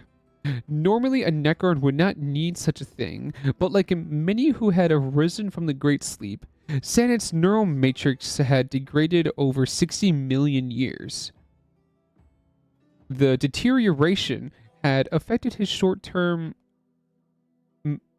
mnemonics. His short-term memory. They're remaking words for other words. They're talking about this guy's short-term memory. He could remember chains of code hexes, yet failed to recall what had just been said. The constant note-taking, obnoxious as it was, helped with that. Auditory information would not imprint on his engrams, but the tactile experience of writing the words created a workaround. Though he could no longer serve as the cryptech he'd once been, Trazen valued him for all his skill with hard light hologram projections, the method he had chosen to display his collection. Everyone had their damage of how the few who'd already arisen, several of the old highborn of Necrontyr emerged not knowing their names. Others were complete automatons, or even mad. In dark moments, Trazen feared that in 10,000 years, when the dynasties began to awaken in full, he would find all of his peers had diminished. Not he, though. Trazen had emerged with his faculties entirely intact. My lord, Stanek cocked his head at the aperture of his single cyclopic eye, narrowing. Permission to repeat the question? You may. Oh, okay. 3-minute ad break starting in 5 minutes. And what shall I do with the gem? The gem? Trazen mused. He folded his hands and tapped his index fingers together with a soft tink, tink, tink. Upon reconsideration, I will handle the specimen myself. He opened the box and scooped up the precious stone, feeling its warmth, and stowed it amongst the collection of trinkets hanging at his hip. The determination will have to wait pending appraisal, of course, but this may be one of the oldest objects he had collected. Meet me in the War in Heaven gallery. Super itchy nose. Trazen turned to go, summoning his catacomb command barrage with a thought, and then stopped. Super itchy. Oh, that's a mark on my glasses. That's going to be annoying. I'll clean that later. An interstitial message burned in the corner of his vision. The holographic phosglyphs casting a jade glow on Trajan's death mask. Security glyphs blinked on its message seal. He opened the message, unfurling it downward like a scroll, absorbing the technical data like the calculation machine he was. What's this, Sanet? Sanet opened the identical alert. Exhibit breach in the downward sector. Gallery that's a Roman numeral number. Ian? No? He's not here? Okay, he's not here. What's the Roman numeral number for M? Is that 100?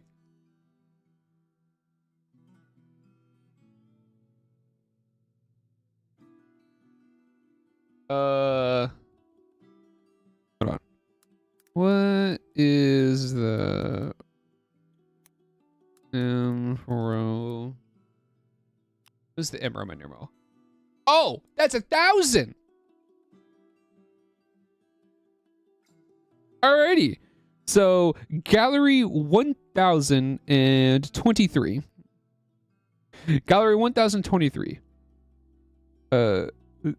Thoth subcontinent coordinates 52.941472 and negative 1.174056. The Red Burrow ecosystem, Trajan snarled. He conjured a holographic image. The image was dim in color, tinged with green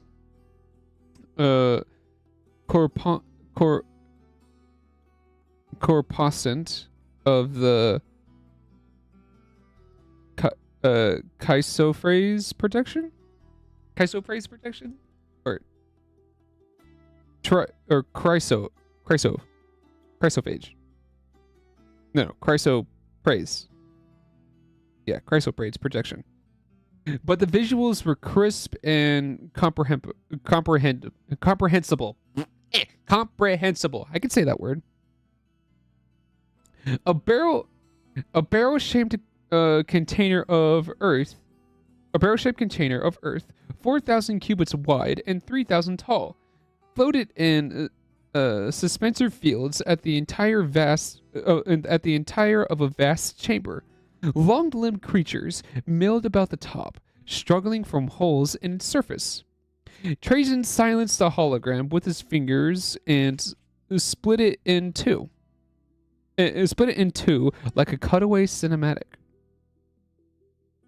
On the inside of the earthen plug, tunnels wormed their way between vaulted worship chambers and earthen family burrows. Okay, we're going to take a stop right there because the ad break is about to begin. So I'll put that right there.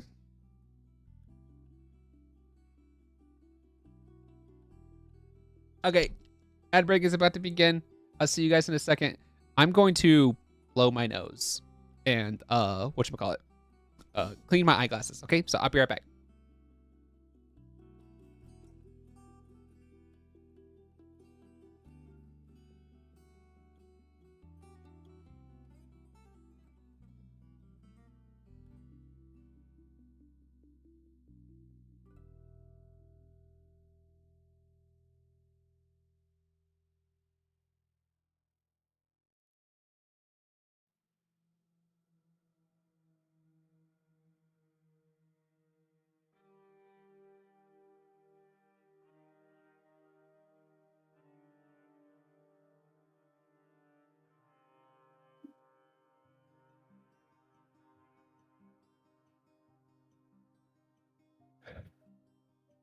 I'm back.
Ah. My nose feels better. My glasses are clean from that annoying smudge that I put on there. And the ad break is still going on, so we're going to take a couple more bites of carrot cake. I love carrot cake so much.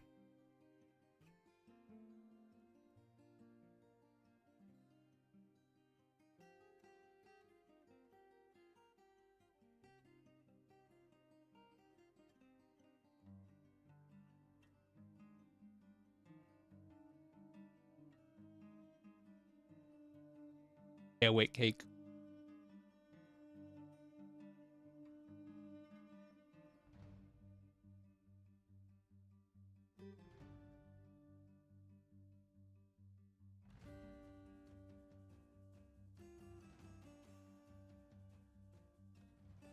Am I eating? I'm eating carrot cake.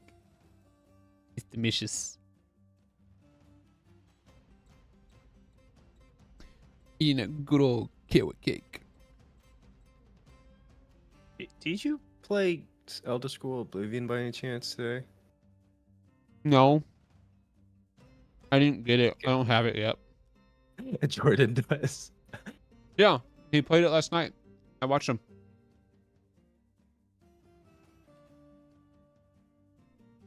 I'm probably gonna get it too. Elder Scrolls Oblivion, baby. Because that's what's up. Alrighty, the ad break is over. Welcome back, everybody. Yeah. Well, I'm gonna go. I'll see you later. All right, peace out. Peace out, Girl Scout.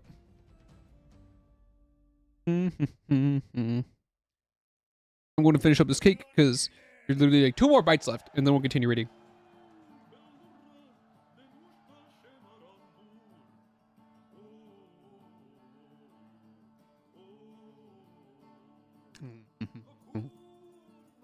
I love carrot cake.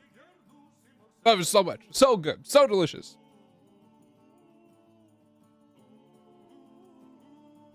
The good nom noms.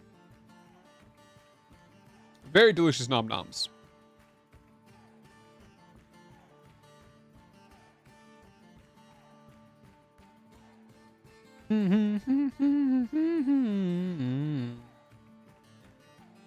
Okay. Last bite.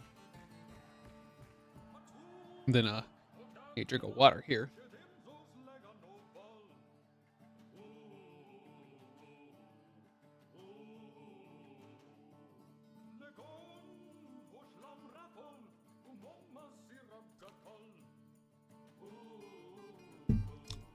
Delicious.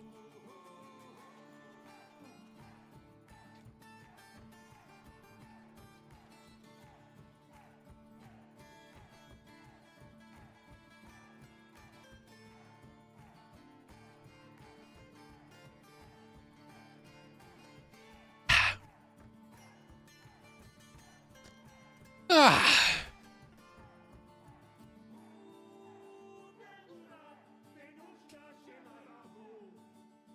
All right. Carrot cake consumed. Fresh water, cold water has been the drinking. Now we continue on with the book. Yoink. Mr. Blue Eyes White Dragon, you're gonna go right there.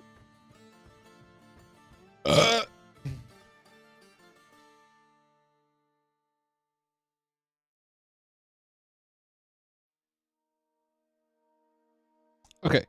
Let's see. We'll just start back up from the topic because we weren't that far anyway.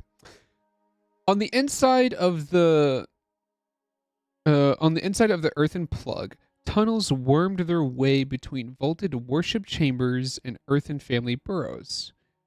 Red scrambled upward, sensing their moment to escape had come. After all, they had been imprisoned inside hard light holograms, caught like insects in amber, for at least 2 millennia. Thoughts frozen at the moment of their acquisition, with only the most astute and neurologically gifted sensing that any time had passed at all. Those races, steeped in the empty rain, for whom the tides of warp were part of their very makeup, tended not to fare as well. They tended to go mad, like these Hred, for instance, tearing each other apart with their shovel-like digging claws, spattering odd, vicious flesh on the tunnel walls. Strange arms, articulated like a spine, doubled in on themselves as they struck at each other. Other like drovers whipping at a herd. Seismic activity? Asked Trayson. That was usually the cause. No reports of stasis field failure on the tectonic plates. Lord Archaeovist, Sanit replied. Tesseract restart protocol and stasis containment not answering. Deploy the containment phalanx, Trayson said, with swiftness. And hurt the exhibits, Lord? They're panicking, trying to dig out, Trayson said, pointing at the milling creatures, choking the coordinates. A few had split off, and were tearing at the walls, trying to find the sunlight they despised.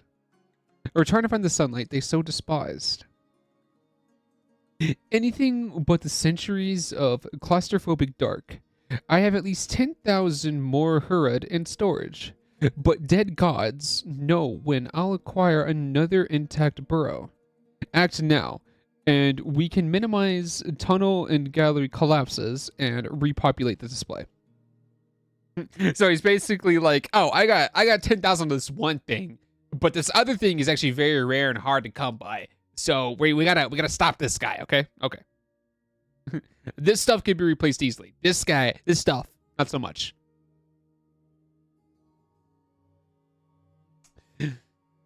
Sanet's jointed fingers danced over the floating glyph panel, making Trayson recall the waving sea anemones. Anemones. Anemones. Anemones.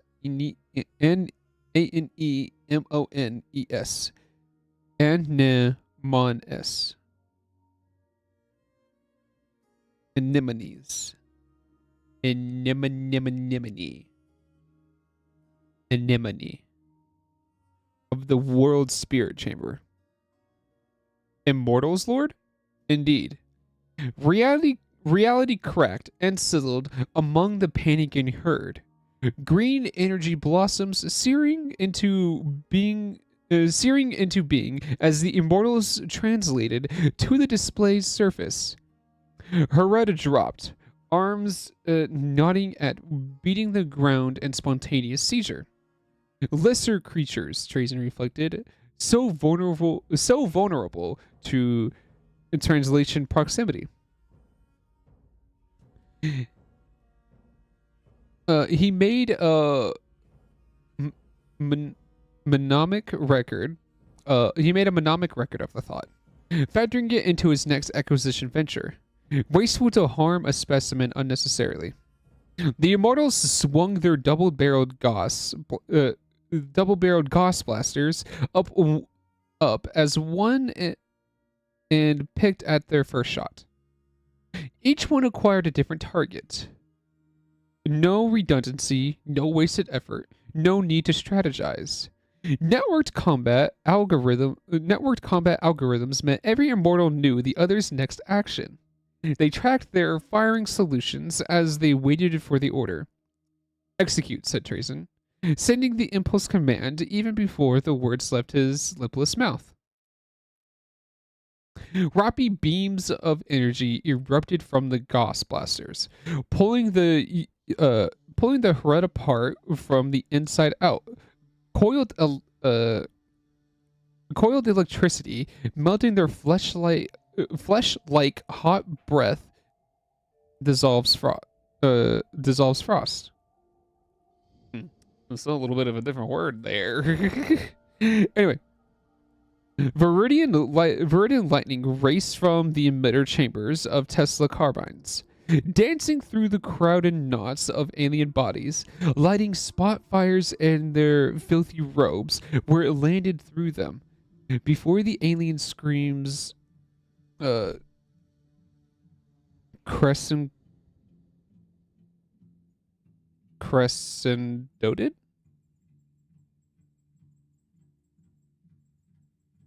I assume that's crescendoted. Before the alien screams crescendoted, before the tangled stream of the Hred could revere their flight and take shelter in the tunnels. Before even the crack of the Tesla carbines ended, the Immortals picked new targets and fired again.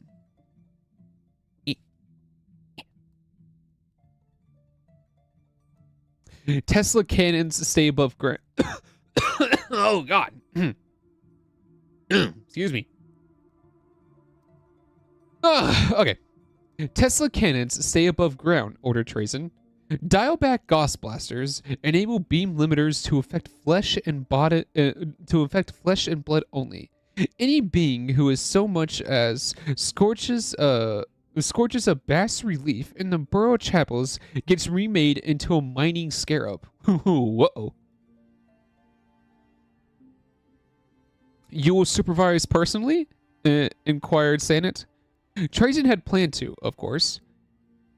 Stream his consciousness down into one of the Immortals, ensure the job was done right. And yet, Trazen had no palms to itch, no spine to tingle, no stomach knot when he was sentenced to a thing out of place. A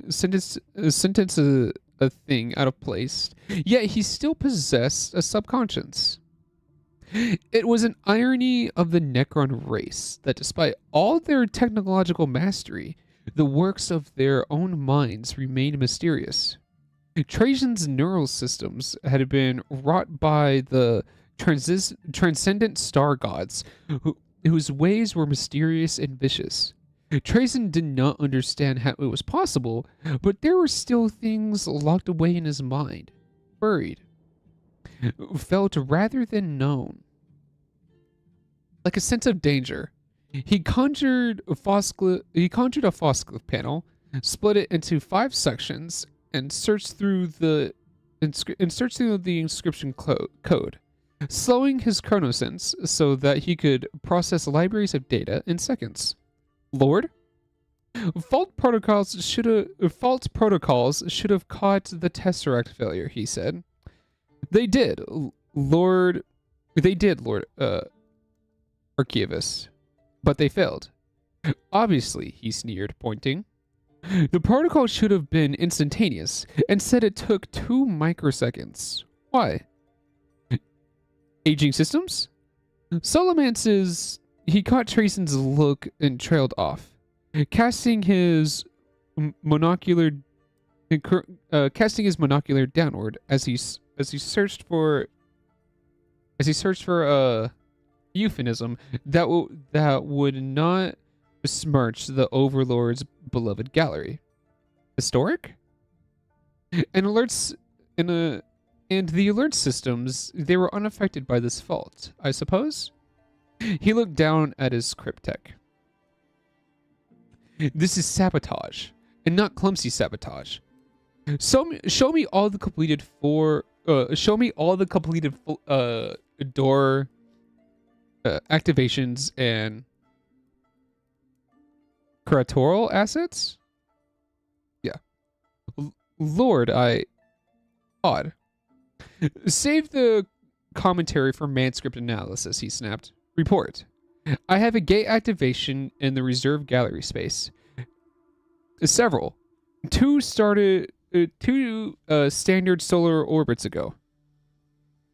Encryption key matches a swarm of maintenance scarabs that are not listed as active. Headed where? Ah, I get itchy nose. Itchy nose. Lights eternally buried with the War in Heaven gallery. It was the only way Trajan could stand to come here. He was not superstitious. He was not a superstitious being. Losing one's soul, after all, tended to dampen one's fear of the mystic. And the great necropolis capital of the ancient Necrontyr, filled with a blighted death-obsessed people, was funeral long before his species had imprisoned their minds inside bodies of deathless necrodermis. Indeed, stasis crypts covered Solomonus.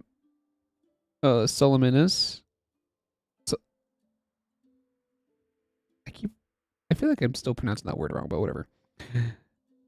Each of his billion subjects nestled in a sarcophagus that sustained their cold metal bodies. It was the same on tomb worlds across the galaxy. But just because one was dead did not mean he could not be haunted. And Trajan entered this chamber of memory with bowed head of soft steps, and even when he was not expecting an ambush, he kept to the deep shadows, reshaping the necrodermis on the bottom of his feet into a spongy wire lattice that cushioned his armored tread. So he basically made his feet soft so he could walk quietly. He kept focus, forcing himself not to look at the rows of plinths that surrounded him in a double line like a pharaoh's honor guard. They were enemies. There were enemies. Here, an Eldari stood mid-leap, the tip of her wraithbone dance sliper, barely kissing the back of a display base. Next, a hulking Quark, mountainous shoulders, bunched and slicked with battle sweat. Oh yeah, I forgot he has a Quark. Yeah, that was definitely a thing.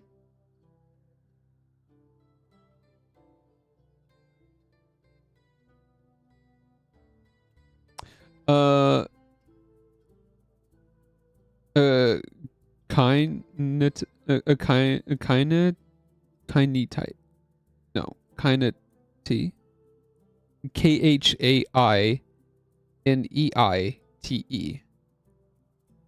That warrior in green armor, crouched bow, legs wide, weaving his chainsword forward and up as if looking it under the Lichguard's shield. A Jokero maintenance slave.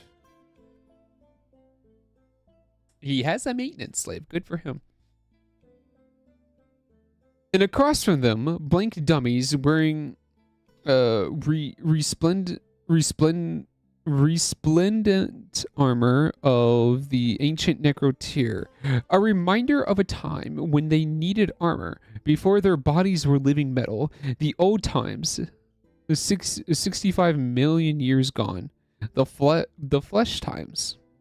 Their long shadows met in the center, mingling as if they still battled.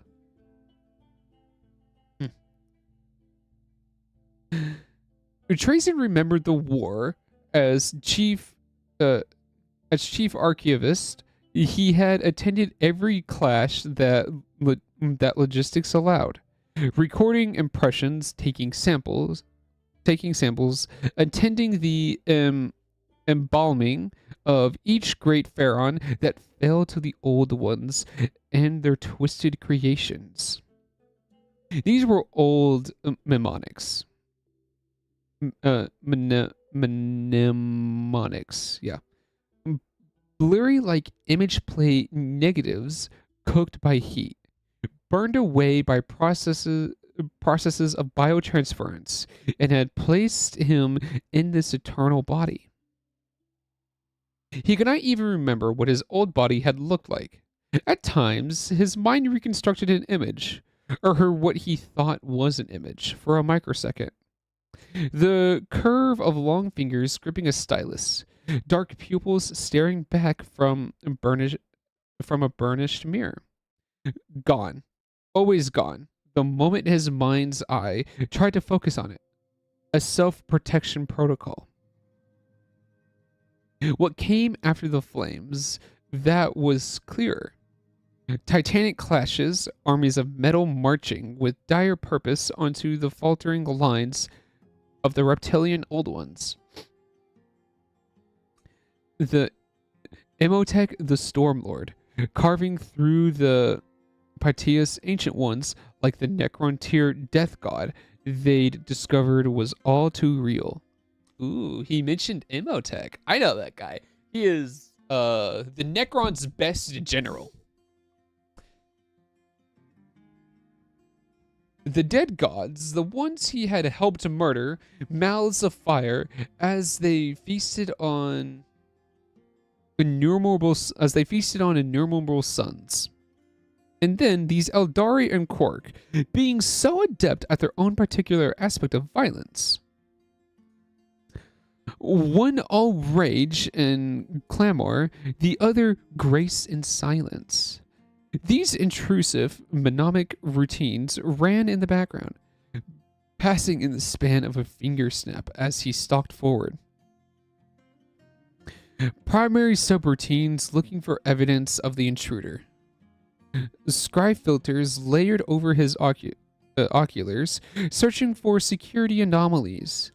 He could see stasis fields surrounding each plinth, shimmering like the air above a candle flame. Protection against seismic violence in this most precious of galleries. The bull bows? Yeah, that's OU. The bull bows, ever-flowing swell of the magnetic fields, pressed upon each other, ensuring that nothing save Trajan could pass without triggering an alarm. Then he saw the hex. A relief flooded his cold hydraulics. Because to think about this problem meant banishing thoughts of the past. Two magnetic fields have been parted where they met, pinned back with technomantic hexes that burned with the blue-white glow of an arcing electricity. Occult glyphs engraved on the very skin of reality. Trajan was no sorcerer. He had little talent for the occult arts, and less patience. Besides, he was an overlord. He had cryptex to deal with that. He had cryptex to deal with that sort of thing. Delegation was one of the chief joys, however. Yet Trajan knew hex work. He could appreciate the fineness of the calligraphy and radiant strength inherent in the technoplasm. He took mnemonic, yeah. He took mnemonic image records of it for his cryptex as he ducked through the break in the field. Trazen nearly missed the curse snare just beyond it. Would have if he'd been anywhere else, yet he knew every atom of this place, and noticed the void black glyphs on the ebony floor just before his foot passed their hexagonal boundary.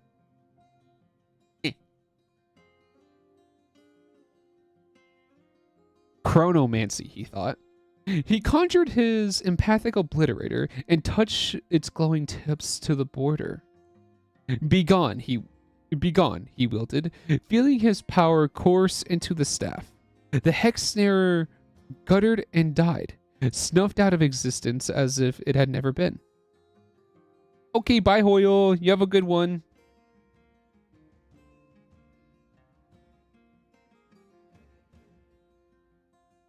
Snuffed out of existence, there it is. Okay. Perhaps it had not now.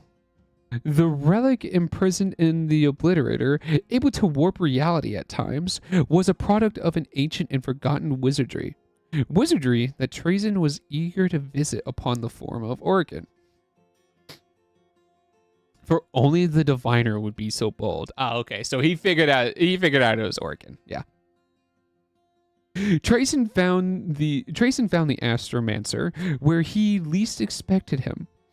There are so many precious things in the Warren Heaven Gallery. Power plants of unknown manufacture. Command diadems worn by the pharaohs of antiquity. An Eldari skimmer in columns of a vanished clan. And above all those stasis displays floated a great metal conqueror worm, seated on planets of the Necron fleet base to hunt their population to extinction. This gallery, the old Necrontier gallery, was not but mournful curiosities. Oh. Yeah, oh boy, definitely read that one wrong the first time. Okay. Mournful curiosities. Scrolls from when his kin still had eyes to read. Long tar pipes, so pleasurable to those who had mouths to smoke them. A cane turned from hardwood, inlaid with ivory. Its head shaped like the old, hooked-beaked god of wisdom. Trazen knew the feel of that old god too well. He'd spent much of his biological life learning on that cane. And in the center of his melancholy chamber stood Oregon, weaving hexes upon the air. Ah, looks like he found Oregon. What is going to happen, I wonder?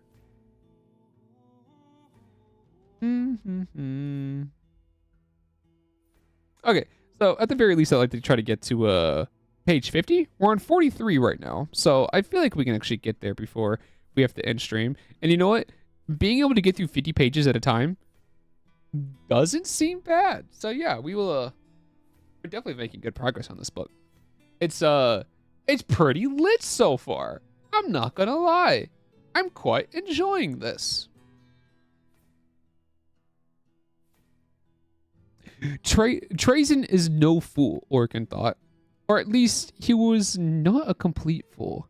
He'd been fool enough to take such small force down to the Exodite world, for instance.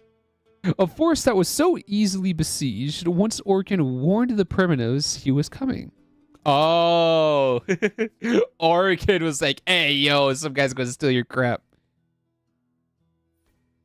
A delicious irony to pillage Trazen's cultural treasures while he was away plundering the backwater world of some feral Eldari.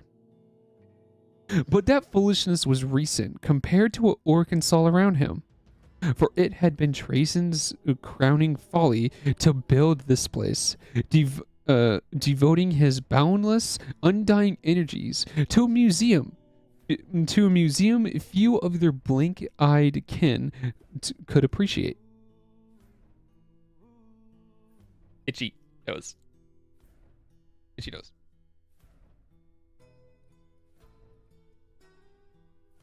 Here we go. Once the Necrons fully awakened, after all, how many will even be sane? Then again, the fool had proven far more resilient than Origen's divination models had predicted. His escape from the Exodites, for instance, occurred with a speed Origen's calculations had not considered probable. But that was Trajan, wasn't it? Born under fortunate stars, always the statistical outlier, never having to work for it, the bastard. It could be the place. Abnormal chrono streams threw off his powers of divination.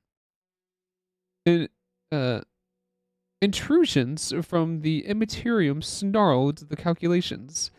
And this planet, well, Solomons, was a nightmare. So many objects and beings out of place, held angulas in stasis fields and tesseract vaults. 10,000 discrete timelines worth of 10,000 discrete timelines worth of chrono noise. He could feel it even on the edge of the sector, a great contract on the eye of the universe, a blood clot in the time stream. Solomons would have a fall someday, but right now it was not his main concern. But the trash data had snarled his predictions more than once during this infiltration. Origen had been forced to reverse his paces and sabotage the Hrud burrow to provide a distraction. Thankfully, he had all the time in the world. Hexes and zodiacs burned around him, floating in the aether, pinning back layers of magnetic fields and diverting sensor beams back to receivers, masking his presence from the environment sniffers. Environment sniffers? Are they just...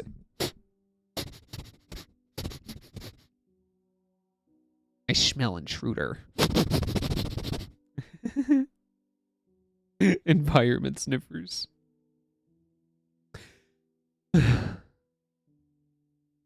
Thankfully, he had all the time in the world. No, wait, no, we read that. All those layers of security for one inert object. Trajan either had some inkling of what this object did, or he was the most paranoid being in the galaxy. Or perhaps the overlord of Solomons believed that if something should be done, it should be overdone. Typical Nihilak attitude. It had taken Origen 3 Necron-tier solar years just to get to this point. Gingerly peeling back each layer's security. Nearly there. The final stasis field shimmered a gossamer blue as Origen wove the spell. Third finger and thumb of his left hand pressed together, marking the triangular borders of the working. Right hand dancing inside like a harpist, painting glyphs forgotten by most in the ancient days. Hexes so forbidden that in the flesh times, any who spoke them would have his teeth pulled and tongue branded. Holy crap! He really knows some forbidden stuff here. Perfect. He puts his fingers together, spoke the final invocation, and snapped them. The hex flared to life, dripping purple sparks where the borders held back the field. Origen tentatively put a mental finger to the center of the working and pushed it inward. Horns blared, gongs crashed, chamber lights snapped into full burn of midday. Bastard. Orican's uh, Orican's olfactory transducers picked up the hint of a gauss flares powering up. Bastard! The beam hit him in the head and the beam hit him in the head. His reinforced golden headdress stripping. The beam drilling towards his precious neural spools. Orkin slowed his chronosense, ignoring the alarming heat in his cranial chamber.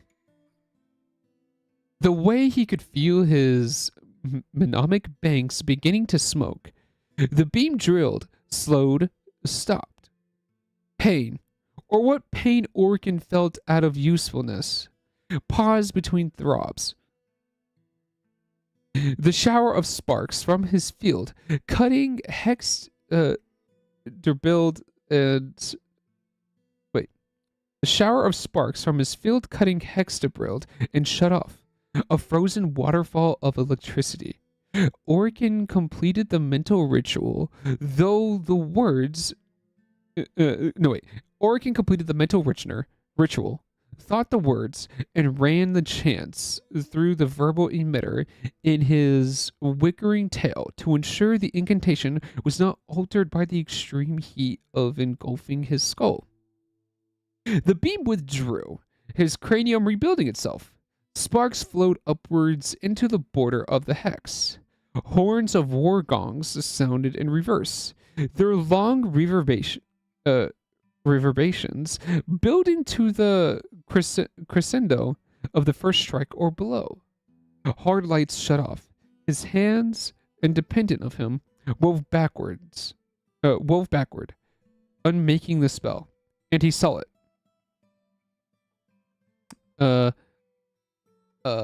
Hecatglyph? Yeah, a hecatglyph. Insufficiently drawn, one of the staffs branching from the upper orb was unconnected. A space of 2 microns separating the spear of line from the curve of the circle. It was what made the astromancer discipline such a difficult one. Mastery required total precision, total focus. When one used arithmancy, when one used arithmancy to shape time and space, even the slightest error mattered. And with overlapping hexes, this complicated, errors were easy to make. Even musing on treason, though it was but a stray thought in a territory subroutine, had been enough to force an error. This was why he'd been living in the last 20 minutes over and over again. 3 years, cumulative, to get from the first plinth to the object that lay within. Orkin took a breath. Huh? What? He's a robot. What do you mean took a breath? Whatever. Orkin took a breath. Unnecessarily biologically, but critical to focus and renew the hex. Oh, okay, yeah, he needed to focus his mind, so he just okay. Then he activated the working and reached inside. Felt his metal hand, cold and gentle, close around the artifact and bring it out of the field. The perfect tetrahedral pyramid shaped from living metal. Glyphs glistened on its surface, iridescent in the low light, veins of crystalline substance marbling through its structure. What?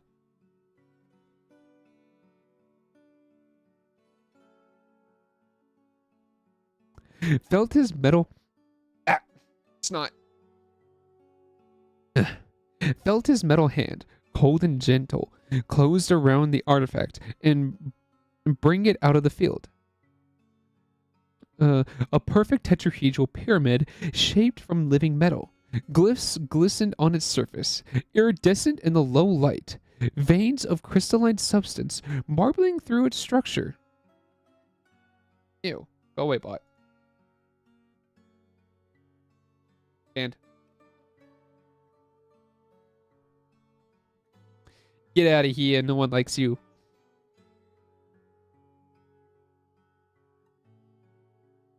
Puzzle box. The celestial compass. Key. Depending on what you believed, it might be any of these things. And he believed it was much, much more. The Astarium Mysteriosus.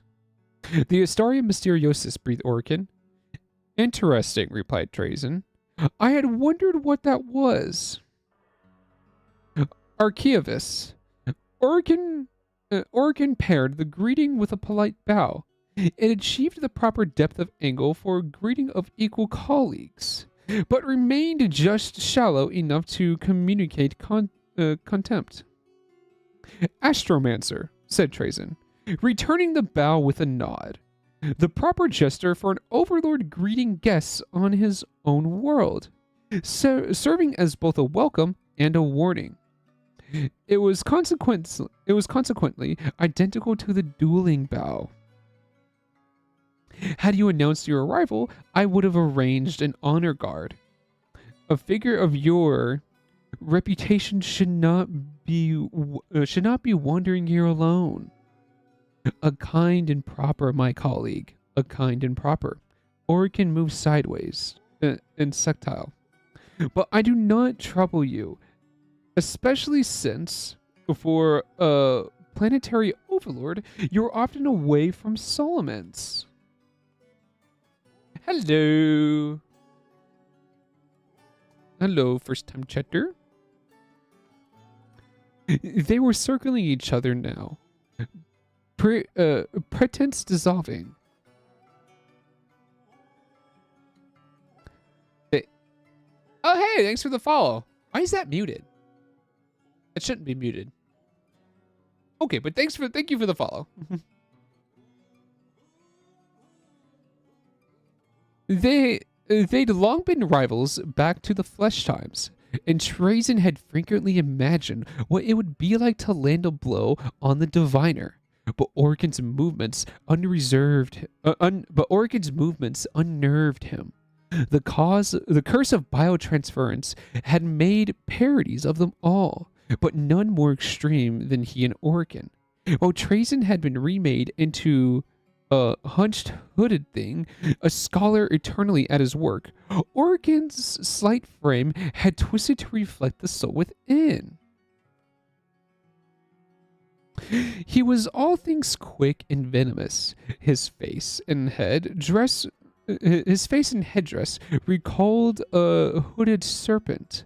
His curled tail, segmented back armor, and spindly limbs echoed the waste Scorpius of the old capital. Divination orbs ran down his spine, swirling with cloudy energy. A single bladeful ocular, mocking the foresight the cryptex claimed to possess, gleams with a highly malice. Gleamed with haughty malice. Yeah, haughty malice. There we go. Thievery is beneath you, Orkin. Hand back the trinket, and perhaps we can continue your research under supervision. After all beings can understand the wish to covertly acquire. Understand?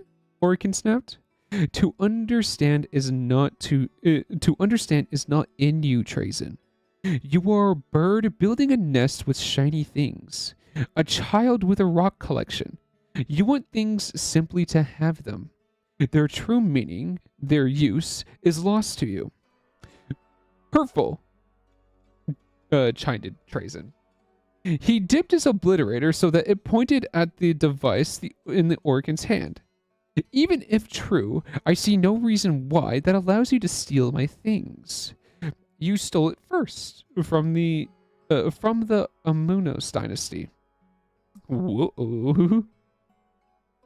The Amunos dynasty is not but inert metal now. You can't steal from the dead. That's called archaeology. Archaeologically. The point is to memorialize, learn, and study what came before us. We look to the past to navigate the future. I prefer to look to the future to navigate the future, said Orkin. For instance, there were 27 times I could have attacked just now, but none would have got past your guard. Indeed. Indeed? But 28 is a slaying blow. It came faster than Trazen thought possible.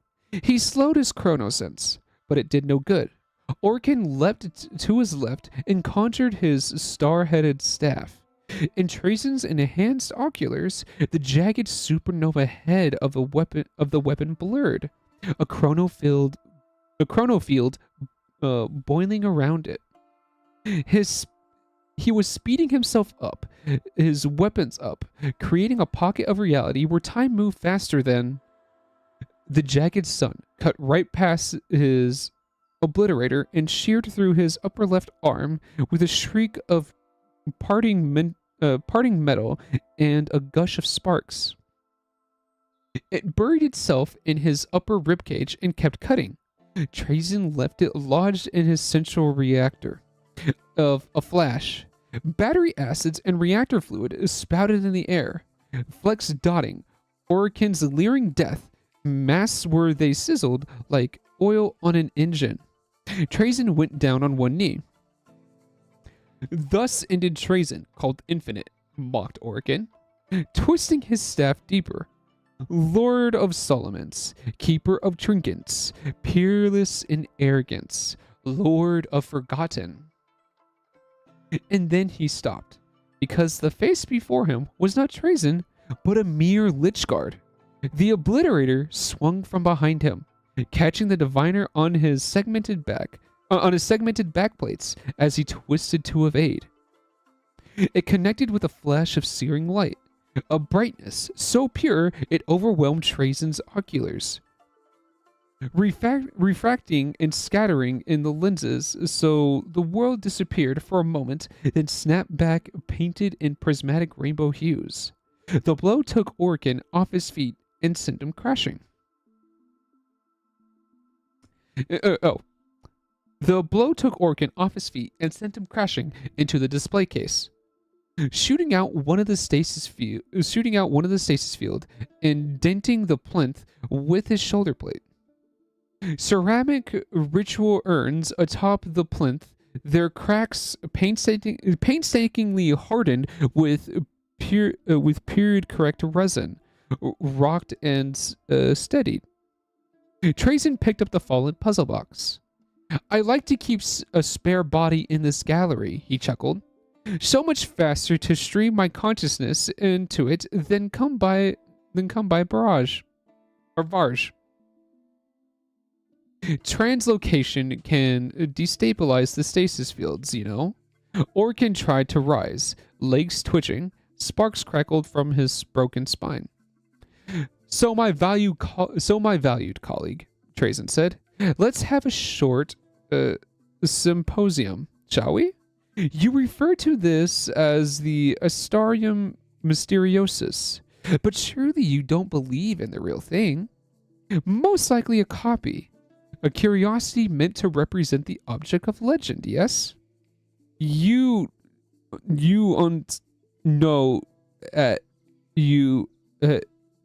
Orikin's vocal emitters buzzed and skipped skipped from the power overload. Interrupting his crow-like voice, he pulled himself along the floor, hauling his crippled form upright so he leaned against the plinth, twitching legs unnaturally to the side. Always a slave to the past.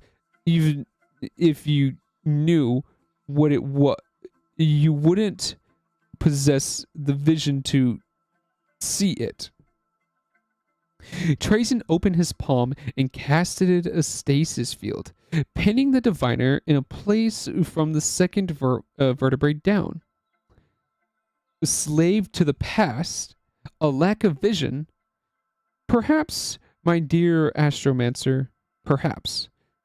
Trazen tossed the puzzle box in the air and caught it again, delighting as Oricon's monocular widened in distress. The casualness was fight. That's a word. I don't know if I can pronounce this word. The casualness was feigned? Yeah, feigned. He'd plotted the object's arc 200 times before making the throw, and put it gingerly into his dimensional pocket. But you are a slave to your visions, with no sense of the past. I suppose it is our natures, yes? My lot is to preserve, yours is to protect. Oh yes, I see you do not like that word, predict. No doubt you think it clumsy. Well, I have a prediction for you, dear Orkin. He released his obliterator. It stood immobile, balanced on its pointed haft, and held a hand to his steady forehead, as if glimpsing the ethereal, a vision of your own future. Alrighty, that is page 50. We are going to take a stop right there. I feel like doing this 50 pages at a time is probably going to be best, because there's 440. It will take 50, 100, 200, 250.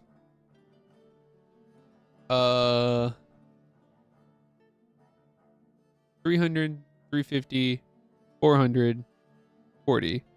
Oh, 1, 2, 3, 4, 5, 6, 7, 8. Okay. It'll take 8 sessions to get through the book, which is fine.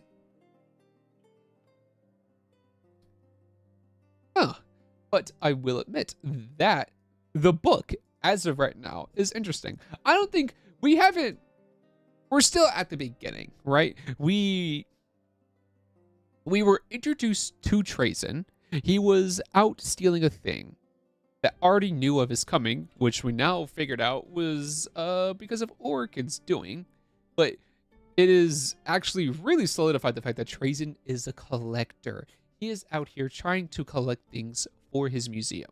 And that is what I like him for. That I already didn't know. But I do like how the book establishes that. Now, we basically just got introduced to Orchid here at the beginning. So it's probably the next section. We will learn about him a bit more, which is totally fine. In the next 50 pages, we'll learn about him a bit more. But I can't wait, because I don't know much about Orchid. I know he's a technomancer, and I know he doesn't like Trazen, and Trazen doesn't like Orchid. So I am very interested to see where the book continues on. But other than that, this is where stream is going to end. This is where stream is going to end. Luckily, we have more streams. I'm going to be playing Minecraft tomorrow as well as Friday. So stay tuned to that. Stay tuned for that, because that's going to be fun. If you have enjoyed, please drop a follow on the Twitch side of things, and then if you're on the YouTube side of things, consider giving a subscribe and possibly a like. But yeah, other than that, I hope you guys have a good rest of the day, and I'll be seeing you all tomorrow. Okay, bye bye.